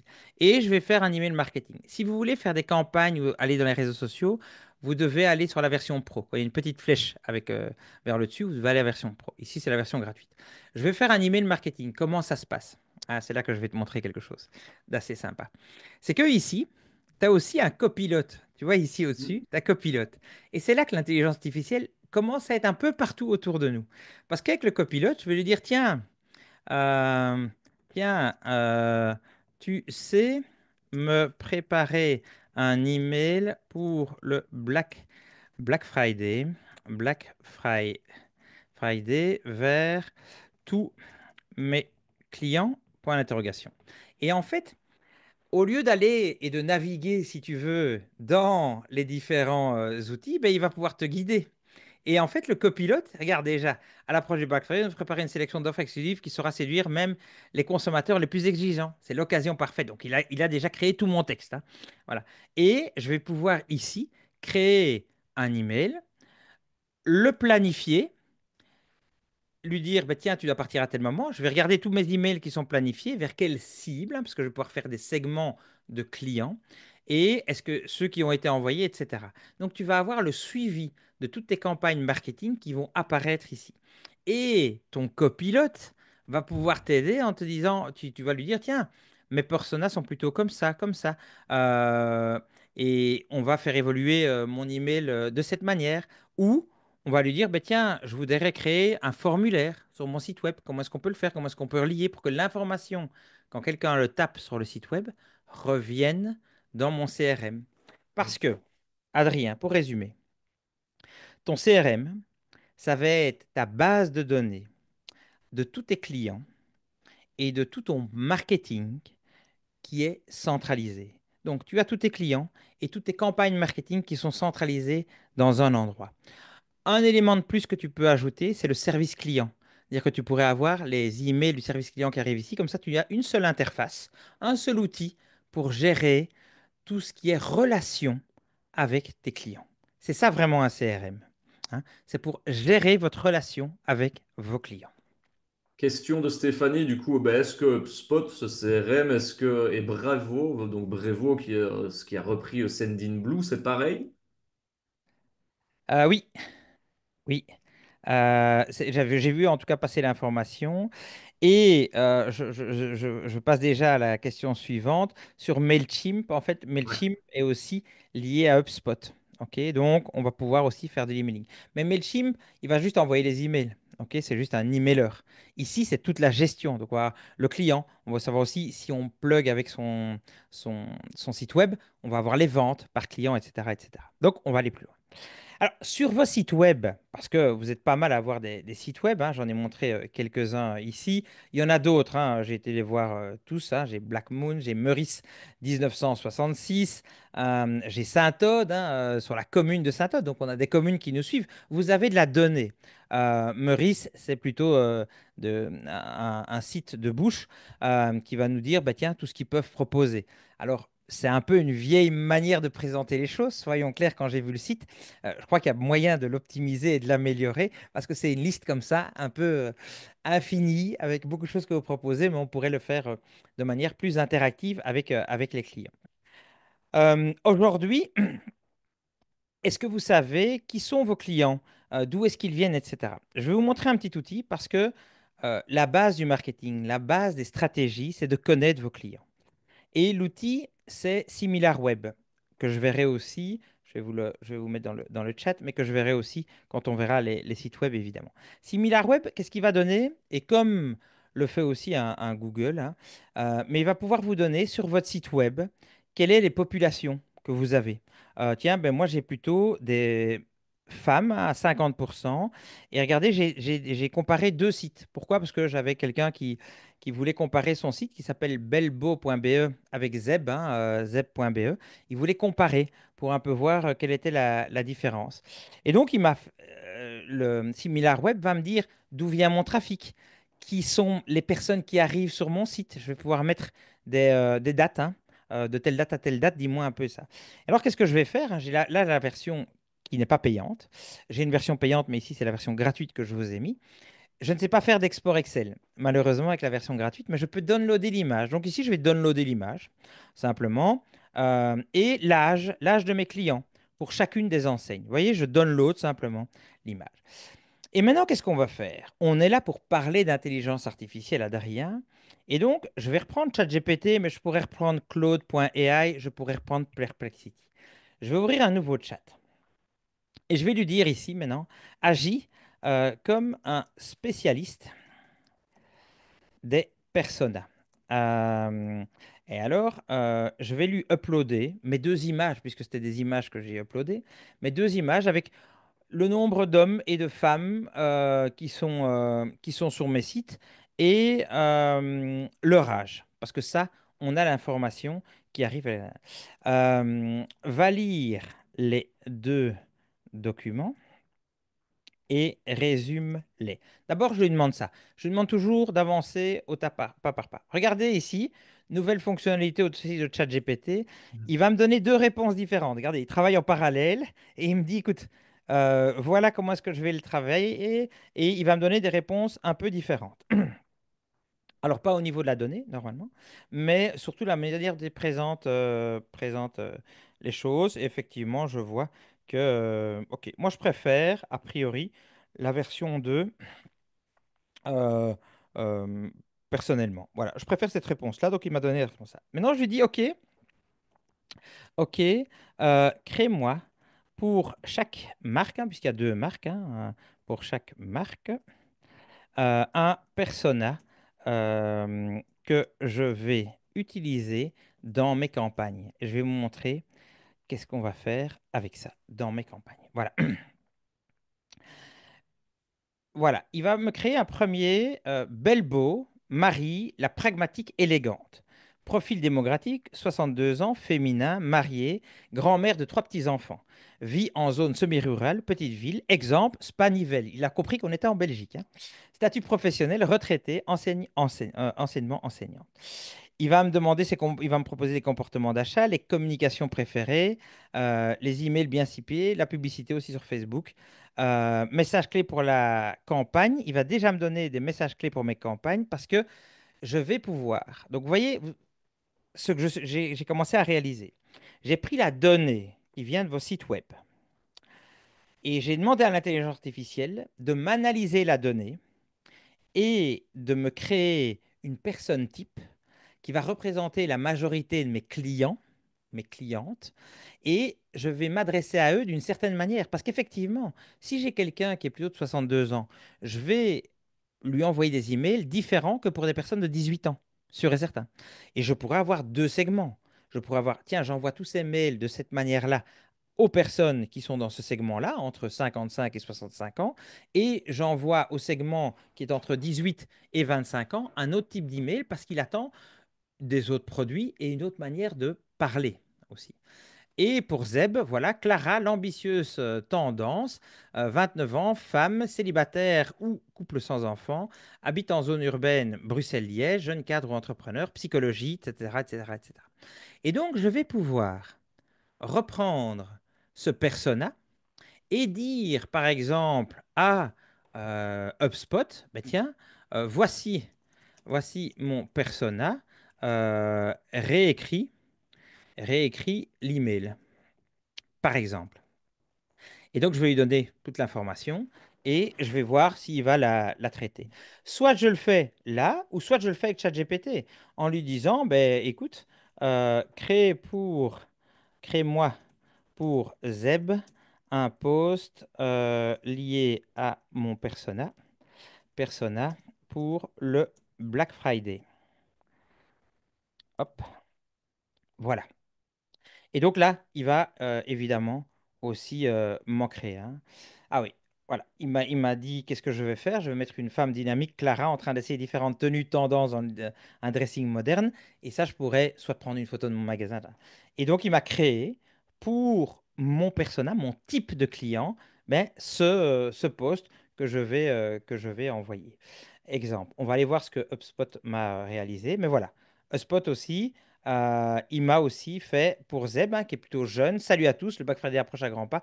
Nous avons concocté des sélections d'offres exclusives qui vont faire vibrer même les plus exigeants d'entre vous, etc., etc., etc. Donc, il m'a créé un nouveau texte pour ce persona. Donc, vous voyez ce qu'on peut commencer à réaliser. C'est assez puissant, effectivement. Wivin demande, HubSpot reste gratuit pour plus de 500 contacts. Ouais. Je vous note aussi, un petit aparté, mettez bien vos questions dans l'onglet questions, hein. Vous mettez beaucoup de questions dans le chat, mettez-les dans l'onglet questions. Donc les limites, le pricing de HubSpot, est-ce que tu sais, 500 Oui, c'est contacts? c'est 1000, 1000 contacts, si je ne m'abuse. 1000 contacts. Jusqu'à 1000 Je contacts. vois Séverine qui nous dit, je travaille avec SalonKey, est-ce possible de le lier à HubSpot? J'ai fait mes petites recherches, ce serait possible, mais via des outils comme Zapier, ce n'est pas faisable nativement. Ah oui, Voilà pour via la Zapier. Et là, c'est un réponse. peu plus complexe. Entre nous, Ouais, c'est mieux dans ces cas-là, soit bah, si vous restez sur ces outils-là et que vous les utilisez, d'appeler un spécialiste pour le faire entre nous, parce que c'est pas facile de le faire. Oui, sauf erreur, j'avais vu que c'était jusqu'à 1000 personnes, 1000 voilà. contacts. OK. Parfait. Euh, donc, Bah, on voit écoute, qu'on peut créer les personas. On voit le CRM va être alimenté par ces personas pour nous donner des éléments plus structurants. Alors, sur vos sites web, on va un pas plus loin parce que l'intelligence artificielle, elle va pouvoir aussi vous guider pour savoir si ça fonctionne bien sur vos sites web. Là, je vais vous montrer un outil que, que moi j'utilise, mais qui est extrêmement cher. Je vous montre les bonnes pratiques des grands groupes, mais vous pouvez aussi avoir des outils plus accessibles. Et par exemple, Shopify propose ce type d'éléments. Qu'est-ce qu'il va me donner? J'ai pris ici un grand groupe et il va me dire, tiens, j'ai 5,26% des gens qui sont venus faire une recherche sur ce site-là et donc ont cliqué. J'ai 4,6% des gens qui sont arrivés et qui ont cliqué là, sur cette zone-là. J'ai 0,03% qui ont cliquer sur cette zone-là, etc. Et donc, par zone, sur ma page, je vais avoir de l'information. Il va pouvoir me dire, tiens, ça fonctionne bien, ça fonctionne moins bien. Et donc, moi, je vais faire évoluer mes banners sur ma page en fonction de la donnée que je reçois de ce type d'outil. Cette donnée-là peut être aussi donnée par votre back-office, Wix, etc. Vous aurez aussi de l'information, mais c'est important de l'utiliser parce que vous voyez que je vais pouvoir ajuster ce que je vais réaliser. Un autre élément, c'est la journée des clients. Alors, c'est un peu bizarre hein, ici ce que je vais vous montrer, mais c'est très simple de comprendre. Ici, le rond au centre, c'est j'arrive d'Internet. Et puis, on voit la première page sur laquelle je suis arrivé. Je suis arrivé sur la page de garde, la home page, la home page. Et puis, il y en a d'autres hein, qui vont arriver sur les folders. Il y en a d'autres qui vont arriver sur la page de détail d'un produit. Et ici, je vais avoir toute la data. Il y a 27% des gens qui arrivent directement sur la page de garde. Mais j'ai 20% qui arrivent sur les folders. J'ai 13% qui arrivent sur la page produit. Et donc, vous voyez que je vais commencer à comprendre comment se passe la journée de mon client sur mon site web, par où il passe pour acheter ou pas. Parce que ce qu'il y a en noir, c'est que quand il quitte mon site. Et mon objectif à moi, spécialiste du e-commerce, c'est de limiter que les gens quittent pour qu'ils restent chez moi et pour qu'évidemment ils achètent. Ok. Je veux que le noir soit le plus loin possible. Exactement, et je vais essayer que ça soit surtout la vente qui soit un élément principal. Alors il faudrait que je retrouve l'élément vente quelque part, mais que le paiement soit le maximum de fois répété. Et que là où il y a du noir, ben, je vais essayer de comprendre pourquoi il y a ça et modifier la page pour que ça n'existe plus, ce noir, tu vois. Et donc ça, c'est vraiment de la data que moi, je structure avec des outils qui s'appellent Content Square, l'outil que j'utilise, qui va me donner ce type d'information, mais que je voulais vous présenter pour que vous compreniez jusqu'où on peut aller avec la donnée et qu'est-ce que peut faire la donnée. Un autre élément, hein, je voulais montrer, c'est le zoning. Donc de vous dire, tiens, moi les gens, quand j'arrive sur le site, par exemple, je vais aller voir un de vos sites, hein, ici, on va aller sur la page de garde de Lily, Lily Cosmétique. Mais tiens, la majorité des gens qui arrivent sur le site, ils vont plutôt faire leur visite par les pages de catégorie. Et en fait, il y a très peu qui cliquent sur le search. Pourquoi? Parce qu'on ne le voit pas. Et c'est dommage, sans doute. Et donc, je pourrais peut-être améliorer parce que peut-être que les gens voudraient rechercher et donc plus avoir une barre qui soit visible avec la recherche. Sans doute un élément à prendre en considération. Mais tout ça, je vais pouvoir aider. Et effectivement, les gens descendent un peu et puis ils voient les produits populaires et ils regardent un petit peu. Un petit peu parce que je vois pas de promo. Dommage, ça vaut toujours la peine de mettre des promos dès la page de garde, je vous le dis, parce que les Belges veulent de la promo. Alors, Évidemment. j'avance évidemment. Euh, euh, L'analyse de la concurrence. Vous avez dit que beaucoup d'entre vous étaient intéressés par l'analyse de mes clients. Je vous ai montré comment créer des personas. Je vais vous montrer aussi comment analyser ce que les gens achètent, etc. Mais je peux aussi, j'ai de l'analyse de la concurrence. Qu'est-ce que fait la concurrence? Quels sont les prix qui sont pratiqués par mes concurrents pour les mêmes produits que moi, etc. Intéressant. Intéressant si vous voulez, et comme on l'a dit au début, hein, ça vaut la peine de regarder les nouveaux produits à vendre, hein, les produits qui deviennent des produits héros, hein, des produits qui se vendent de plus en plus en ligne, parce que c'est là-dessus que je vais faire du volume. De nouveau, pour info, image créée par l'intelligence artificielle. Et donc, Et là, il a tous ses doigts. exactement. Je me permets, juste avant de partir sur l'analyse de concurrence, parce que HubSpot a déchaîné les passions, Stéphanie demande donc, on peut faire des mails avec des images et de la couleur sur HubSpot. Oui, Vraiment, c'est un outil de mailing également, hein. oui, tout à fait. Tout à fait. Alors, sur le pricing, il y a plusieurs outils, je vous les ai mis dans les slides. Si vous voulez contrôler ce que font en temps réel tous vos concurrents, si vous vendez en ligne les mêmes produits, etc., vous avez plusieurs outils. J'ai Price Observatory, je le mets, hop, je vous le mets même dans le chat, comme ça vous l'avez au cas où, mais vous l'aurez dans les slides évidemment, euh, que j'ai été voir et qui fait des trucs pas mal parce que regardez, il va pouvoir vous dire pour tous vos produits, hein, déodorant, pots de bergamote, huile de ricin, coloration naturelle aux plantes, shampoing. On était justement dans ici, chez Lily, exactement dans les soins du corps, etc. Donc c'est vraiment ça. Eh bien, il va comparer tous les autres hop, ici, on a tous les concurrents et voir un peu si on est plus cher ou moins cher que les concurrents. Parce que comme on sait que les gens comparent, ça vaut la peine de toujours être un peu moins cher. Et vous voyez qu'on a des outils qui commencent à le faire de manière systématique. Déjà depuis quelques temps, hein, mais systématique. Vous allez rentrer tous vos produits et ils vont aller le faire pour vous. Intéressant, si vous voulez comparer. J'ai été voir aussi Princing.com. Là, j'ai pris une bouteille de Sparen et je lui ai demandé aussi de comparer. Et là, c'est la même chose. Il va aussi aller me comparer tous les fournisseurs, pardon, concurrents que je vais lui donner. Donc, vous voyez que l'intelligence artificielle, maintenant, va commencer à comparer tous les prix pour vous donner le meilleur prix. D'ailleurs, vous savez, hein, je suppose, quand vous voulez acheter sur Amazon, je fais aucune pub, mais si vous voulez acheter sur Amazon, vous avez aussi des comparateurs de prix Amazon, hein. Moi, je fais toujours ça, un comparateur, si je ne trouve pas localement, hein, comparateur de prix Amazon. Ça, c'est toujours assez intéressant. Je crois que c'est celui-là que j'utilise. Et en fait, ici, je lui donne des Bose, je sais pas, Quiet Comfort, voilà. Et il va aller me rechercher, en fait, sur tous les Amazon européens, où est celui qui est le moins cher. Et donc, voilà, c'est celui-là que je veux. Ben, je vais aller regarder où est-ce que je vais l'acheter parce qu'en fait, il est à 169 euros en Allemagne et il est à 227 aux États-Unis, en Angleterre. Donc, effectivement, et en Belgique, je suis pas super bon sur le truc. Mais vous voyez, ce type d'outil ben, qui est très utile en tant que consommateur aussi, ben, on l'utilise. Donc, effectivement, ça vaut la peine. Il n'y a rien à faire d'être le moins cher parce que c'est là qu'on va faire les ventes. Inévitablement, sur ce type de produit, c'est là qu'on va faire des ventes.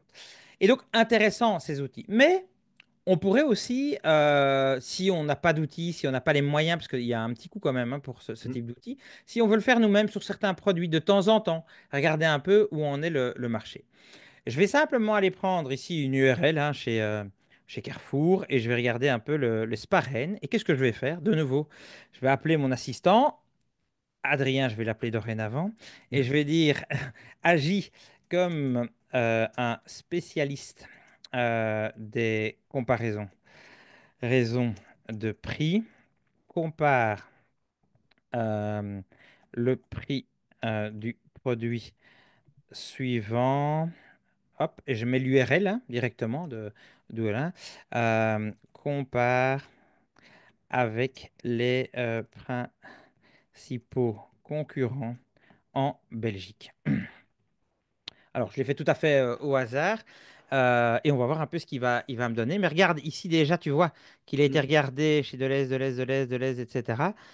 Et il m'a fait une analyse. Carrefour, Deleuze, Colruyt, Albertijn. Il m'a chaque fois mis le prix et le prix au litre, Au litre, etc. ouais. Donc, l'ensemble de l'analyse est faite. Et donc, tu vois que l'IA, avec le résultat de recherche, c'est ce qu'il a été voir. Comme ça, je peux contrôler qu'il ait été voir la bonne information et je peux recliquer pour quand même contrôler. Je contrôle toujours ce qu'il réalise. Mais tu vois que ça a été assez vite. Et donc, je pourrais avoir un Excel que je upload et je lui dis, bah, écoute, va me comparer tout ça et va me chercher et ramène-moi les réponses. Assez efficace. J'espère que vous voyez l'intérêt pour vous, pour si vous vendez des produits qui sont vendus par d'autres, de comparer les prix qui sont vendus par d'autres. C'est assez direct comme réponse. Euh, on pourrait aussi, hein, il y avait une question, tiens, comment est-ce qu'on fait pour avoir un outil qui Un va reminder, un ouais. reminder qui va me le faire en continu. C'est effectivement le cas ici. C'est-à-dire que là, il faut avoir la version payante et il y a les GPT que j'ai expliqué la fois passée, hein, les GPTS. Et ici, je pourrais rechercher, je vais le chercher en anglais, mais pricing comparaison. Et il y a certainement des personnes qui ont, euh, qui ont déjà créé des comparaisons de prix. Alors moi, je pourrais aussi créer le mien Mm. hein, en disant, bah, écoute, voilà le fichier Excel avec tous mes produits, voilà tous mes concurrents, et chaque fois que je te lance, tu vas me faire la comparaison et tu me ramènes l'information et tu me l'envoies par mail, par exemple. Ça, il va faire, il va faire. Donc, ce sont les GPTS qui sont des petits GPT spécialisés dans un domaine. Et donc, c'est vraiment comme ça qu'on le fait, hein. Donc, hop, je vais faire pricing, stratégie. Et donc, j'en ai utilisé en préparant le webinaire et ça marchait plutôt bien. Je lui ai dit, écoute, voilà un produit, va me comparer les prix et je l'ai fait ici.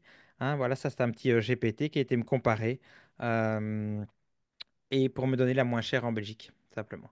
Donc, c'était petit GPTS, mais il faut avoir la version pro de Ouais, tout à ChatGPT fait. pour avoir accès à CGPT. Un autre élément dans la donnée client, c'est les avis clients. Et comment est-ce qu'on pourrait être fort là-dessus? Je pourrais me dire, tiens, qu'est-ce que les clients pensent de mes concurrents? Parce que sur leurs faiblesses, moi, je vais essayer de me positionner, hein, très clairement. Et donc, on va faire le test ensemble. Qu'est-ce qu'on va faire? On va aller voir les avis, par exemple, de Aldi. Et je vais dire, voilà, j'ai été là-dessus sur la page de Aldi, sur Facebook, hein, simplement. Je vais aller voir l'URL au-dessus, je la prends et je vais dans ChatGPT. Je pourrais, hop, la mettre aussi dans Perplexity, si jamais, hein. Agit comme un spécialiste de l'analyse de la concurrence va voir la page celle-ci et donne-moi les trois faiblesses de l'enseigne. Je vais faire un copier-coller de ça et je vais utiliser deux intelligences artificielles pour le faire. Comme ça, vous aurez le résultat des deux. C'est parti. Il va me regarder sur Internet. Je vais lancer maintenant un chat GPT hop, pour le faire aussi. Voilà, c'est parti. Et on va aller voir les résultats. Il ne sait pas accéder directement à la page Facebook d'Aldi Belgique pour analyser les avis clients. Cependant, il donne quelques informations. Gamme de produits limités, expérience d'achat spartiate, qualité variable des produits. Ça, c'est ce qu'il a été cherché. Pourquoi est-ce qu'il n'a pas réussi? Parfois, certains n'y arrivent pas. Gemini, souvent, arrive bien. Mais ici, il a été le faire. Service client insuffisant. Nouveau client signale des difficultés à obtenir des réponses satisfaisantes. Donc, si moi je veux concurrencer cette enseigne, je dois être proche de mes clients, donner de l'information et être disponible. Disponibilité des produits en promotion. Je fais une promo, j'ai assez de stock. Qualité variable des produits, c'est-à-dire que mes produits que je vais fournir, ils vont être d'une qualité irréprochable. Donc, si je veux concurrencer ce type d'enseigne, et vous le faites avec vos concurrents, évidemment, ici je prenais un cas générique, eh bien, vous pouvez utiliser l'intelligence artificielle pour vous donner les faiblesses de vos concurrents et pour vous pouvoir vous améliorer sur ces points-là pour vraiment pouvoir vous différencier. Et donc, aussi utiliser à ce moment-là HubSpot pour dire, hey, regarde, on a plein de stocks de ce produit-là, super bonne qualité, toujours là pour répondre à tes questions. Donc là, on a fait les trois éléments qui sont les faiblesses du concurrent et on a envoyé un email avec les trois faiblesses. Vous voyez la stratégie qu'on peut avoir pour, grâce à l'intelligence artificielle, liée aux avis clients en ligne qui va nous permettre d'améliorer ça. Les prévisions de vente. Alors, les prévisions de vente, j'ai préparé un fichier où j'ai mis les ventes de mon site internet et pour lui demander de me prédire quelles vont être les ventes futures. Et donc, de nouveau, je vais aller chercher un fichier. Alors, évidemment, il faut que je le retrouve où il est. Je pense que je l'avais nommé nom du client. Ah, voilà, tu vois, il y a un petit bug ici. Et en général, quand celui-là ne fonctionne pas, c'est un problème. Donc, je vais le relancer. Je vais le relancer. Mais Euh, les aléas du direct, hein, vous le oui, savez. tout à fait, De tout à toute fait. Mais c'est pas manière. grave, c'est comme ça. Vous le vivrez aussi en temps réel. Donc, on va pas faire tout parfait. On n'est pas parfait, mais donc je le relance ChatGPT. En général, il va me le retrouver. Et ici, donc je l'ai nommé parce que je l'ai ici, nom du client,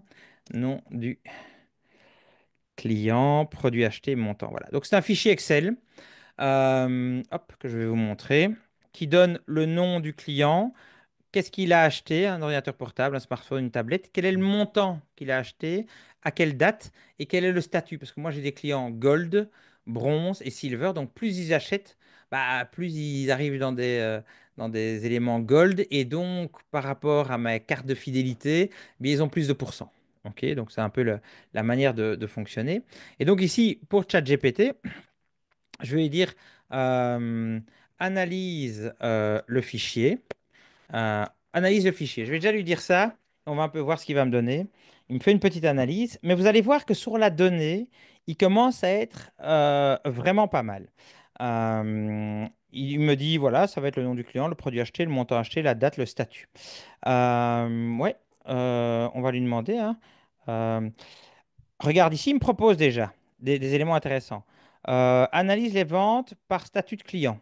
Très bien. Voilà. Est-ce que les clients Gold, dis-moi tout ce qu'ils ont acheté et peut-être quel produit. Fais-moi cette analyse-là. C'est déjà une première analyse que j'aimerais bien avoir.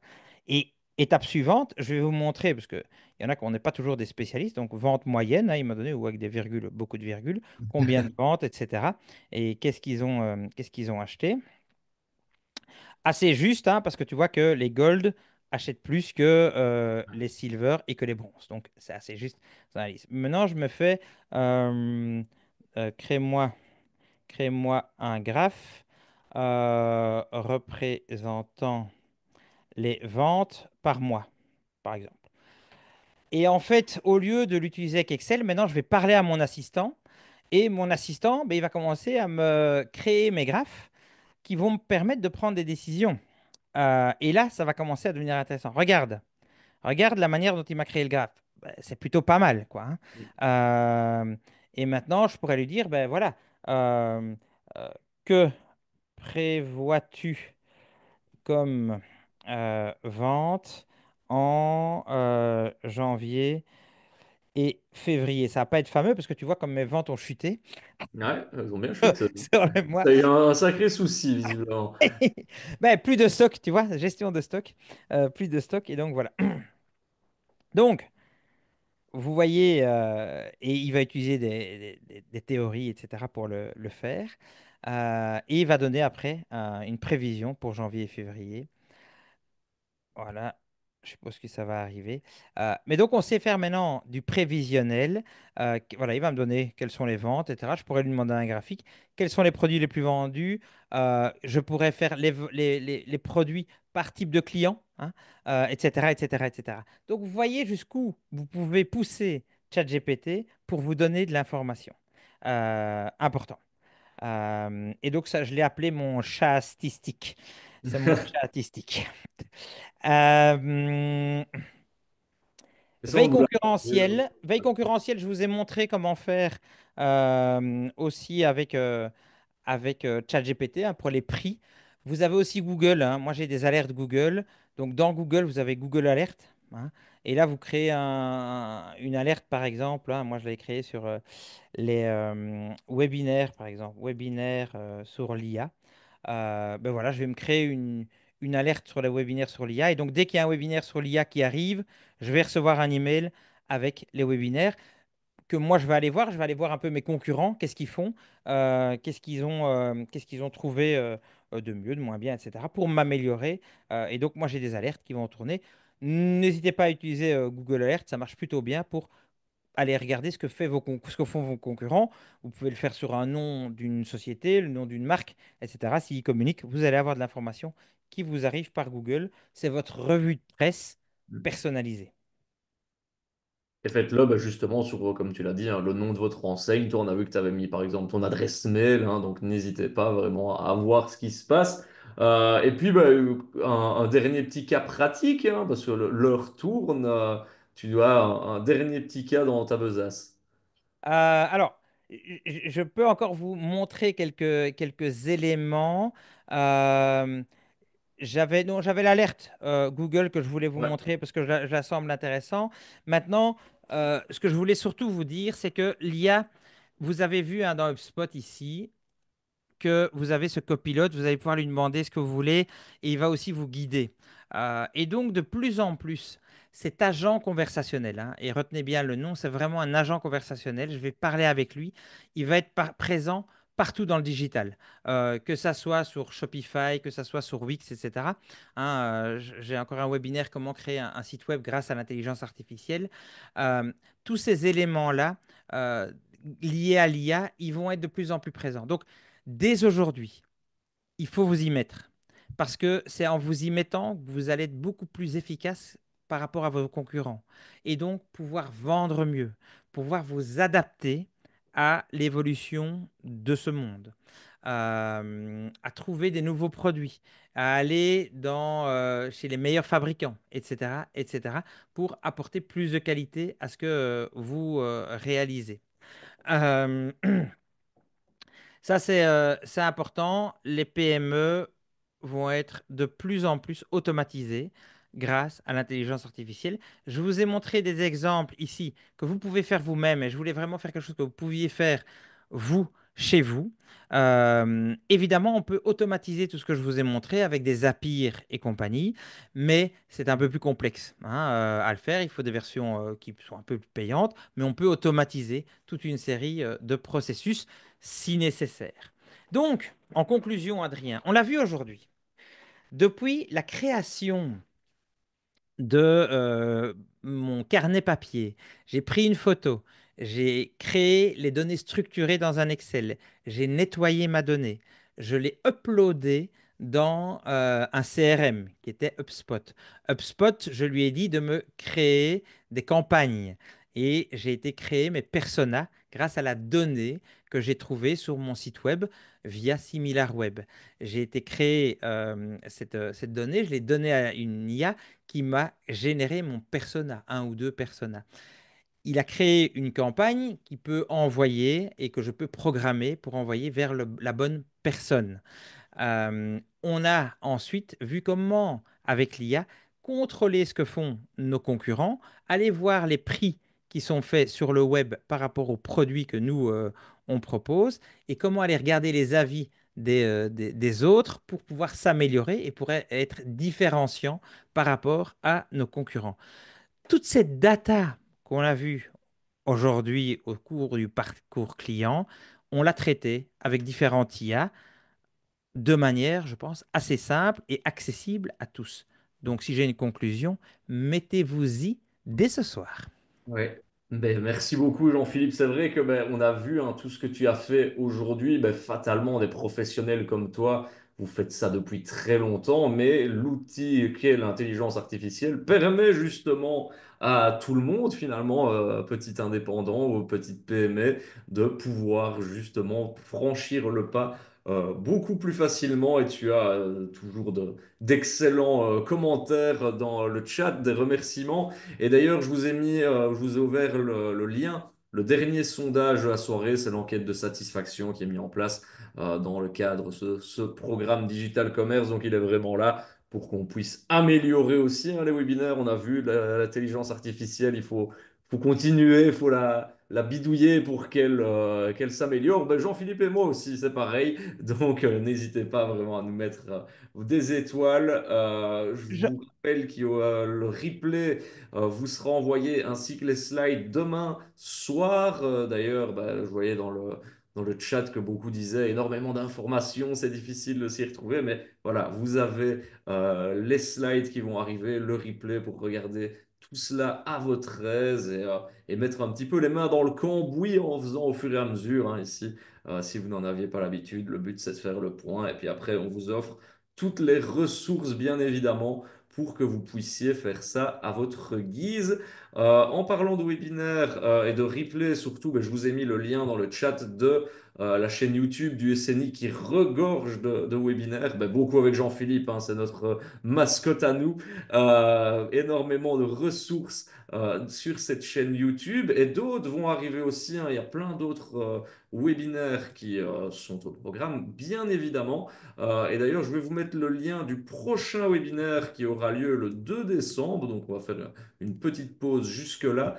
Et là, on parlera cybersécurité avec Alexandre Pluvinage parce que, ben, bien évidemment, la cybersécurité, on va revoir un petit peu les bases parce que c'est utile. Hein, et bien évidemment, c'est toute la réputation de votre société qui est en jeu si vous ne respectez finalement pas les règles en matière de cybersécurité. Donc, toutes les infos sont dans le chat également pour venir refaire un petit point en matière de cybersécurité. Donc ce sera le 2 décembre. Bon, on compte sur vous, bien évidemment.